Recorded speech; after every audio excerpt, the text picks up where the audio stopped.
वाहिगुरु जी का खालसा वाहिगुरु जी की फतेह। आओ गुरमुख प्यारिओ,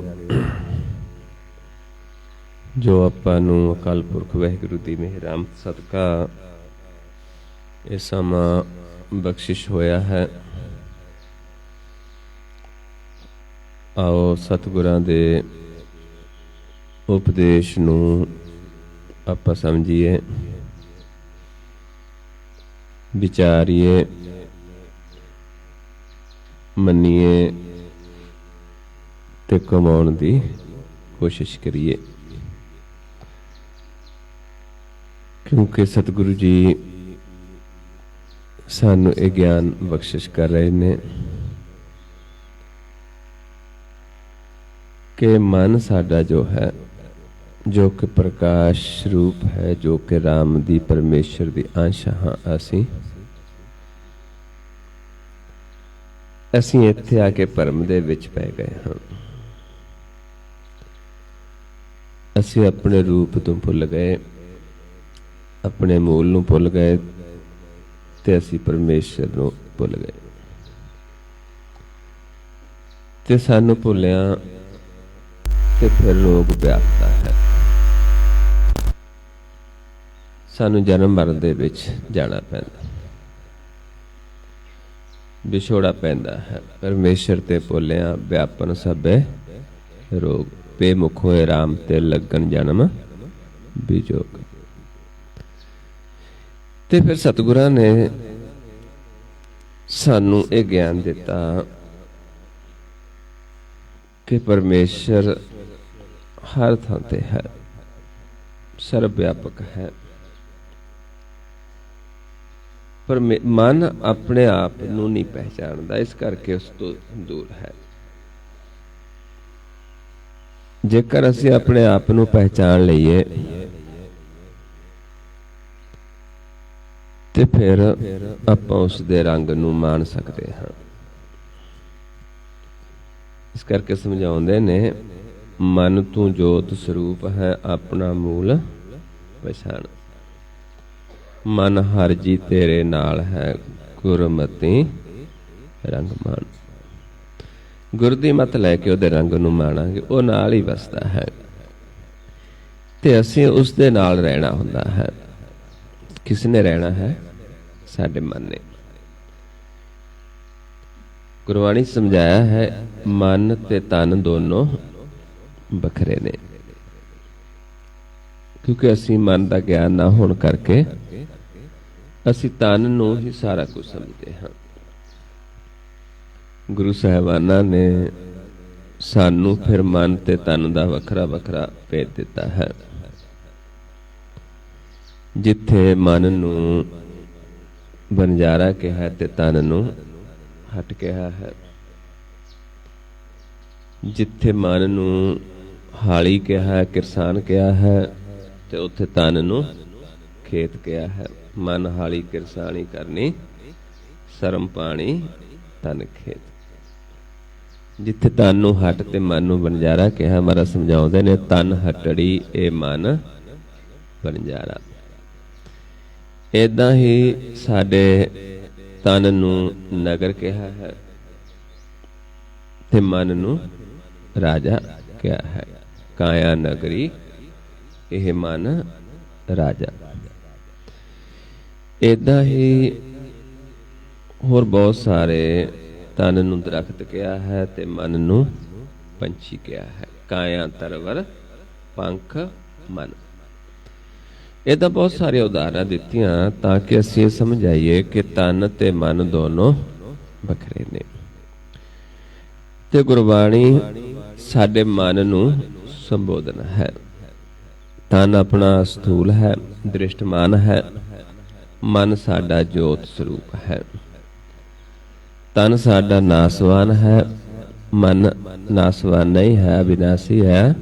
लेकिन होमे करके इसनूं पकड़ के होर शरीर दे विच रख दिता जाता है। जिवें आपां देखीए कि कोई चीज़ खराब हो जाए, बिजली घर दे विच है, आपां दूजी नवीं चीज़ उस प्लग ते ला दईए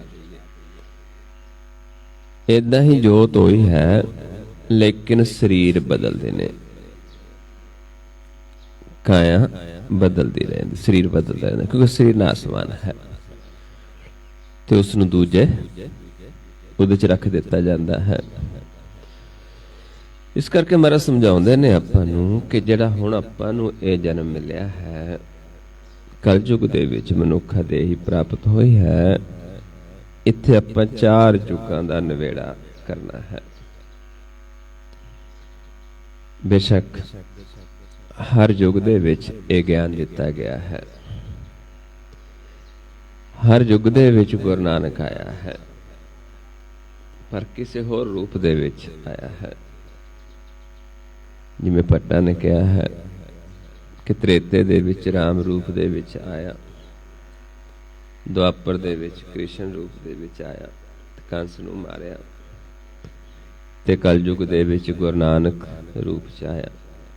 ਕੌਣ ਹੈ ਇਹ ਰਾਮ, ਕ੍ਰਿਸ਼ਨ, ਗੁਰੂ ਨਾਨਕ? ਜੋਤ। ਰਾਮ ਜੀ ਵੀ ਜੋਤ, ਕ੍ਰਿਸ਼ਨ ਜੀ ਵੀ ਜੋਤ, ਤੇ ਗੁਰੂ ਨਾਨਕ ਵੀ ਜੋਤ। ਪਰ ਉਹ ਜੋਤ ਜਿਹੜੀ ਸਮਾਈ ਸੀ ਮਾਲਕ ਦੇ ਵਿੱਚ, ਜਿਸ ਮਨ ਨੂੰ ਆਪਣਾ ਗਿਆਨ ਸੀ, ਆਤਮ ਦਾ ਗਿਆਨ ਸੀ ਤੇ ਪਰਮਾਤਮ ਦਾ ਗਿਆਨ ਸੀ। ਜਿਹੜੇ ਪਰਮਾਤਮ ਰੂਪ ਸੀ, ਚਾਹੇ ਰਾਮ ਜੀ ਸੀ, ਕਿਉਂਕਿ ਜਦੋਂ ਆਪਾਂ ਗੁਰੂ ਨਾਨਕ ਸਾਹਿਬ ਜੀ ਦੀ ਬਾਣੀ ਨੂੰ ਪੜ੍ਹਦੇ ਹਾਂ ਤੇ ਉਹ ਕ੍ਰਿਸ਼ਨ ਜੀ ਨੂੰ ਸਰੀਰ ਨਹੀਂ ਕਹਿੰਦੇ, ਆਤਮਾ ਕਹਿੰਦੇ ਨੇ। ਜਿਹੜਾ ਸਰਬ ਦਾ ਦੇਵਾ ਹੈ, ਏਕ ਕ੍ਰਿਸ਼ਨ ਸਰਬ ਦੇਵਾ, ਦੇਵ ਦੇਵਾ ਤਾਂ ਆਤਮਾ, ਆਤਮਾ ਵਾਸੁਦੇਵ ਜੇ ਕੋ ਜਾਣੈ ਪਿਓ। ਏਦਾਂ ਉਹ ਆਤਮਾ ਰੂਪ ਸੀ, ਤੇ ਰਾਮ ਜੀ ਨੂੰ ਵੀ ਆਤਮ ਰਾਮ ਕਿਹਾ ਹੈ, ਵੀ ਪਸਰਿਆ ਹੈ ਸਾਰੇ ਪਾਸੇ। ਤੇ ਏਦਾਂ ਹੀ ਗੁਰੂ ਨਾਨਕ ਸਾਹਿਬ ਮਹਾਰਾਜ ਖੁਦ ਵੀ ਪ੍ਰਕਾਸ਼ ਰੂਪ ਸੀ, ਜੋਤ ਸਰੂਪ ਸੀ। ਜੋਤ ਰੂਪ ਹਰ ਆਪ ਗੁਰੂ ਨਾਨਕ ਕਹਾਇਓ। ਤੇ ਸਾਨੂੰ ਸਮਝਾਇਆ ਕਿ ਸਾਰਿਆਂ ਦੇ ਵਿੱਚ ਹੀ ਉਹ ਜੋਤ ਹੈ। ਆਪਾਂ ਸਾਰਿਆਂ ਦੇ ਵਿੱਚ ਜੋਤ ਹੈ।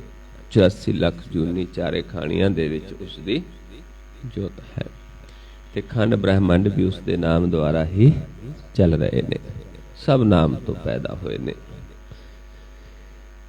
ਤੇ ਆਪਾਂ ਨੂੰ ਸਮਝਾਇਆ ਕਿ ਆਪਾਂ ਆਪਣੇ ਨਾਮ ਨੂੰ ਬੁੱਝਣਾ, ਸੰਸਾਰ 'ਚ ਆ ਕੇ ਆਪਣੇ ਮੂਲ ਨੂੰ ਪਹਿਚਾਨਣਾ ਹੈ, ਤੇ ਨਾਲ ਆਪਾਂ ਉਸ ਦੇ ਵਿੱਚ ਸਮਾ ਕੇ ਮੁਕਤ ਹੋਣਾ ਹੈ। ਇਹ ਆਪਣਾ ਜੀਵਨ ਦਾ ਮਕਸਦ ਜਿਹੜਾ ਹੈ, ਉਹ ਸਤਿਗੁਰਾਂ ਨੇ ਗੁਰਬਾਣੀ ਦੇ ਵਿੱਚ ਸਾਨੂੰ ਸਮਝਾਇਆ ਹੈ। ਤੇ ਸਾਨੂੰ ਇਹ ਸਮਝਾ ਦਿੱਤਾ ਹੈ ਕਿ ਜਿਹੜਾ ਸੰਸਾਰ ਹੈ, ਪਰਮੇਸ਼ਰ ਇੱਥੇ ਹੀ ਵਸਦਾ, ਇਹ ਸੰਸਾਰ ਹੀ ਉਸ ਦਾ ਘਰ ਹੈ। ਇਹ ਜੱਗ ਸੱਚੇ ਕੀ ਹੈ? ਕੋਠੜੀ। ਇਹ ਪਰਮੇਸ਼ਰ ਦਾ ਘਰ ਹੈ, ਕੋਠੜੀ ਹੈ। ਸੱਚੇ ਕਾ ਵਿੱਚ ਬਸ, ਆਪ ਇਸ ਵਿੱਚ ਵਸਦਾ ਹੈ। ਪਰ ਇਕਨਾਂ ਨੂੰ ਆਪਣੇ ਨਾਲ ਮਿਲਾ ਲੈਂਦਾ ਤੇ ਇਕਨਾਂ ਨੂੰ ਆਪਣੇ ਤੋਂ ਦੂਰ ਰੱਖਦਾ ਹੈ। ਇੱਕ ਨਾ ਹੁਕਮ ਸਮਾਏ ਲੈ, ਇੱਕ ਨਾ ਹੁਕਮੇ ਕਰੇ ਬਿਨਾਸ਼। ਇੱਕ ਨਾ ਭਾਣੇ ਕੱਢ ਲੈ, ਇੱਕ ਨਾ ਮਾਇਆ ਵਿੱਚ ਨਿਵਾਸ। ਇਕਨਾਂ ਨੂੰ ਕੱਢ ਲੈਂਦਾ ਮਾਇਆ ਚੋਂ। ਮਾਇਆ ਕੀ ਹੈ? ਇਸ ਪਾਸੇ ਮਾਇਆ ਹੈ, ਤ੍ਰੈਗੁਣ ਮਾਇਆ ਹੈ। 9 ਦਰਾਂ ਦੇ ਸਰੀਰ ਤੱਕ ਮਾਇਆ ਹੈ। ਇੱਕ ਜੀਵ 9 ਦਰਾਂ ਤੱਕ ਹੀ ਵਸਦਾ ਹੈ, ਤ੍ਰੈਗੁਣਾਂ ਦੇ ਵਿੱਚ ਹੀ ਵਿਚਰਦਾ ਹੈ। ਤੇ ਇਕਨਾਂ ਨੂੰ ਆਪਣਾ ਭਾਣਾ ਮਨਾ ਕੇ ਇੱਥੇ ਲੈ ਜਾਂਦਾ, ਚੌਥੇ ਪਦ ਵਿੱਚ ਅੰਤਰਗਤ ਲੈ ਜਾਂਦਾ। ਇਕਨਾਂ ਨੂੰ ਕੱਢ ਲੈਂਦਾ ਇੱਥੋਂ ਮਾਇਆ ਚੋਂ, ਇਕਨਾਂ ਨੂੰ ਇੱਧਰ ਹੀ ਵਹਿਣ ਦਿੰਦਾ ਹੈ। ਇੱਕ ਨਾ ਪਾਣੇ ਕੱਢ ਲੈ, ਇੱਕ ਨਾ ਮਾਇਆ ਵਿੱਚ ਨਿਵਾਸ। ਇਹ ਵੀ ਆਖ ਨਾ ਜਾਪੇ ਜੇ ਕਿਸੇ ਆਣਾ। ਜਿਨ੍ਹਾਂ ਨੂੰ ਇੱਥੇ ਲੈ ਜਾਂਦਾ ਹੈ, ਇੱਥੇ ਤੋਂ ਫਿਰ ਕਈ ਸਾਰੇ ਜੀਵ ਨੇ ਜਿਹੜੇ ਫਿਰ ਵਾਪਸ ਮਾਇਆ ਚ ਆ ਜਾਂਦੇ ਨੇ, ਬੇਮੁਖ ਹੋ ਜਾਂਦੇ ਨੇ। ਮਤਲਬ ਕਹਿੰਦੇ ਜਿਹੜੇ ਉਹਨੂੰ ਪਾ ਜਾਂਦੇ ਇੱਥੇ ਰਹਿ ਜਾਂਦੇ, ਕਈ ਇੱਥੋਂ ਵੀ ਫਿਰ ਵੀ ਇੱਧਰ ਆ ਜਾਂਦੇ, ਕਿਉਂਕਿ ਉਹਨਾਂ ਨੂੰ ਮਾਲਕ ਪ੍ਰਕਾਸ਼ ਨਹੀਂ ਕਰਦਾ, ਦਰਸ਼ਨ ਨਹੀਂ ਦਿੰਦਾ, ਬੇਮੁਖ ਹੋ ਜਾਂਦੇ। ਨਾਨਕ ਗੁਰਮੁਖ ਜਾਣੀਏ ਜਾ ਕੋ ਆਪ ਕਰੇ ਪ੍ਰਕਾਸ਼। ਜਿਨ੍ਹਾਂ ਨੂੰ ਆਪ ਪ੍ਰਕਾਸ਼ ਕਰ ਦਿੰਦਾ ਹੈ ਉਹ ਫਿਰ ਉਹਨੂੰ ਜਾਣ ਲੈਂਦੇ ਨੇ, ਜਿਹਨੂੰ ਆਪਾਂ ਗੁਰਮੁਖ ਕਹਿ ਦਿੰਦੇ ਹਾਂ। ਇਸ ਤਰੀਕੇ ਨਾਲ ਦੱਸਿਆ ਕਿ ਕਿਤੇ ਦੂਰ ਨਹੀਂ ਹੈ, ਪਰਮੇਸ਼ਰ ਨੇੜੇ ਹੈ। ਪਰ ਸਤਿਗੁਰੂ ਸਮਝਾਉਂਦੇ ਨੇ ਜਦੋਂ ਸੰਸਾਰ 'ਚ ਆਏ ਉਸ ਸਮੇਂ ਜਿਵੇਂ ਅੱਜ ਆਪਾਂ ਦੇਖਦੇ ਹਾਂ ਕਿ ਪਰਮੇਸ਼ਰ ਦੇ ਬਾਰੇ ਬਹੁਤ ਲੋਕ ਆਉਂਦੇ ਨੇ, ਕੀਰਤਨ ਹੋ ਰਹੇ ਨੇ, ਕਥਾਵਾਂ ਹੋ ਰਹੀਆਂ ਨੇ, ਢਾਡੀ ਗਾ ਰਹੇ ਨੇ, ਰਾਗੀ ਗਾ ਰਹੇ ਨੇ, ਕਵੀਸ਼ਰੀ ਗਾ ਰਹੇ ਨੇ। ਏਦਾਂ ਗਾਉਂਦੇ ਨੇ। ਉਦੋਂ ਵੀ ਗਾਉਂਦੇ ਸੀ ਲੋਕ, ਉਦੋਂ ਵੀ ਰਾਗੀ ਨਾਦੀ ਗਾਉਂਦੇ ਸੀ। ਪਰ ਗੁਰੂ ਨਾਨਕ ਸਾਹਿਬ ਮਹਾਰਾਜ ਸਮਝਾਉਂਦੇ ਨੇ ਵੀ ਅਸੀਂ ਕਰਨਾ ਕੀ ਸੀ ਤੇ ਕਰ ਅਸੀਂ ਕੀ ਰਹੇ ਹਾਂ। ਉਹ ਸਾਨੂੰ ਫਿਰ ਗਿਆਨ ਦਿੰਦੇ ਨੇ, ਸਾਨੂੰ ਭਰਮ ਚੋਂ ਕੱਢਦੇ ਨੇ ਵੀ ਕਿਹੜਾ ਪ੍ਰਭੂ ਨੂੰ ਗਾਉਂਦਾ ਹੈ, ਕਿਵੇਂ ਆਪਾਂ ਮਿਲਣਾ ਹੈ, ਕਿਵੇਂ ਸੰਸਾਰ ਦੇ ਵਿੱਚ ਜੀਵ ਗਾ ਕੇ ਸਾਨੂੰ ਕੀ ਸੁਣਾਉਂਦੇ ਨੇ। ਹੁਣ ਸਮਝਾਉਂਦੇ ਨੇ ਮਨ ਨੂੰ, ਜਦੋਂ ਮਨ ਨੂੰ ਗਿਆਨ ਹੋ ਜਾਂਦਾ ਹੈ ਵੀ ਤੂੰ ਕਿੱਥੇ ਵਸਣਾ ਹੈ, ਇੱਥੇ ਤੂੰ ਇੱਥੇ ਧਿਆਨ ਨਾਲ ਰਹਿਣਾ ਹੈ, ਸੁਨ ਮੰਡਲ ਦੇ ਵਿੱਚ, ਨਿਰੰਕਾਰ ਦੇ ਦੇਸ਼ ਦੇ ਵਿੱਚ। ਇੱਥੋਂ ਨਹੀਂ ਉੱਧਰ ਅੱਧਰ ਜਾਣਾ, ਕਿਉਂਕਿ ਆਪਾਂ ਦੇਖਦੇ ਹਾਂ, ਆਪਾਂ ਕਹਿੰਦੇ ਵੀ ਇੱਥੇ ਕੀਰਤਨ ਹੋਣਾ, ਇੱਥੇ ਢਾਡੇ ਲੱਗਣੇ ਨੇ, ਤੇ ਮਹਾਰਾਜ ਕਹਿੰਦੇ ਵੀ ਨਹੀਂ, ਤੁਸੀਂ ਸਿਰਫ ਆਪਣੇ ਘਰ 'ਚ ਵਸਣਾ ਹੈ। ਸਮਝਾਉਂਦੇ ਨੇ ਰਾਹੋਂ ਦੀ ਪੰਕਤੀ ਦੇ ਵਿੱਚ, ਕਹਿੰਦੇ ਕਹਾਂ ਚਲੋ ਮਨ ਰਹੋ ਕਰੇ, ਗੁਰਮੁਖ ਰਾਮ ਨਾਮ ਤ੍ਰਿਪਤਾਸੇ, ਖੋਜਤ ਪਾਵੋ ਸਹਿਜ ਹਰੇ। ਵੀ ਜਿਹੜੇ ਗੁਰਮੁਖ ਨੇ ਉਹਨਾਂ ਇੱਥੋਂ ਖੋਜਿਆ, ਪਰਮੇਸ਼ਰ ਨੂੰ ਪਾ ਲਿਆ, ਤ੍ਰਿਪਤ ਹੋ ਗਏ। ਤੇ ਦੂਜੇ ਜੀਵ ਵੀ ਫਿਰ ਇੱਥੇ ਰਹੋ, ਕਿਉਂਕਿ ਇਹ ਘਰ ਨਹੀਂ ਛੱਡਣਾ, ਗੁਰਮੁਖਾਂ ਦਾ ਸੰਗ ਨਹੀਂ ਛੱਡਣਾ। ਗੁਰਮੁਖ ਕਿੱਥੇ ਦੱਸਦੇ ਆਪਾਂ ਨੂੰ, ਇੱਥੇ ਵਸਣਾ ਆਪਣੇ ਘਰ ਦੇ ਵਿੱਚ। ਤੇ ਫਿਰ ਦੂਜੇ ਜੀਵ ਜਿਹੜੇ ਦੂਜੇ ਗਾਉਂਦੇ ਸੀ, ਇੱਕ ਤਾਂ ਗੁਰਮੁਖ ਗਿਆਨ ਦਿੰਦਾ ਉਸ ਪ੍ਰਭੂ ਦਾ, ਤੇ ਇੱਕ ਸੰਸਾਰ ਦੇ ਵਿੱਚ ਬਹੁਤ ਹੋਰ ਸਾਰੇ ਜੀਵ ਗਾਉਂਦੇ ਨੇ, ਰਾਗੀ, ਢਾਡੀ, ਨਾਦੀ।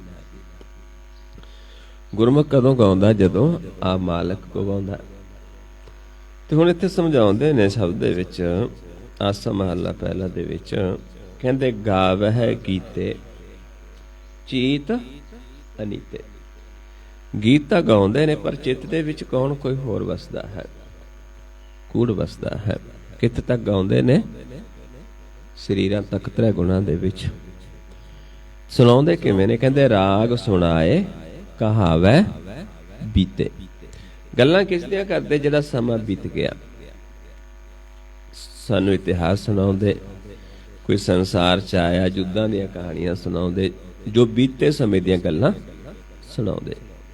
ਉਸ ਦੀ ਗੱਲ ਨਹੀਂ ਸੁਣਾਉਂਦੇ ਜਿਹੜਾ ਉਦੋਂ ਵੀ ਸੀ, ਅੱਜ ਵੀ ਹੈ ਤੇ ਸਦਾ ਰਹਿਣ ਵਾਲਾ ਹੈ।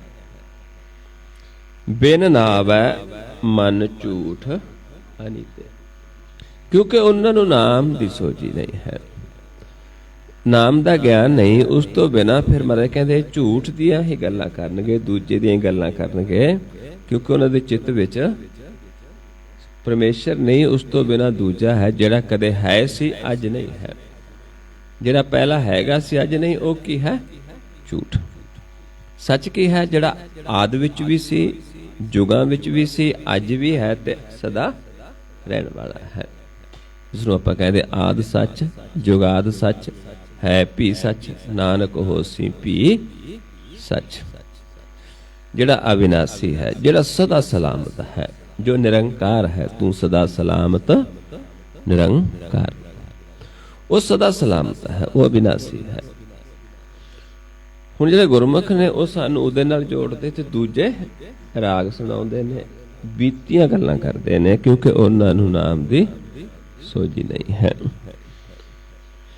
ਤੇ ਐਸੇ ਜੀਵਾਂ ਦੇ ਵਿੱਚ ਮਹਾਰਾਜ ਸਮਝਾਉਂਦੇ ਨੇ, ਕਹਿੰਦੇ ਇਹਨਾਂ ਦੇ ਅੰਦਰ ਕੀ ਹੈ, ਕਾਮ ਹੈ, ਕ੍ਰੋਧ ਹੈ, मोह है, लोभ है, हंकार है।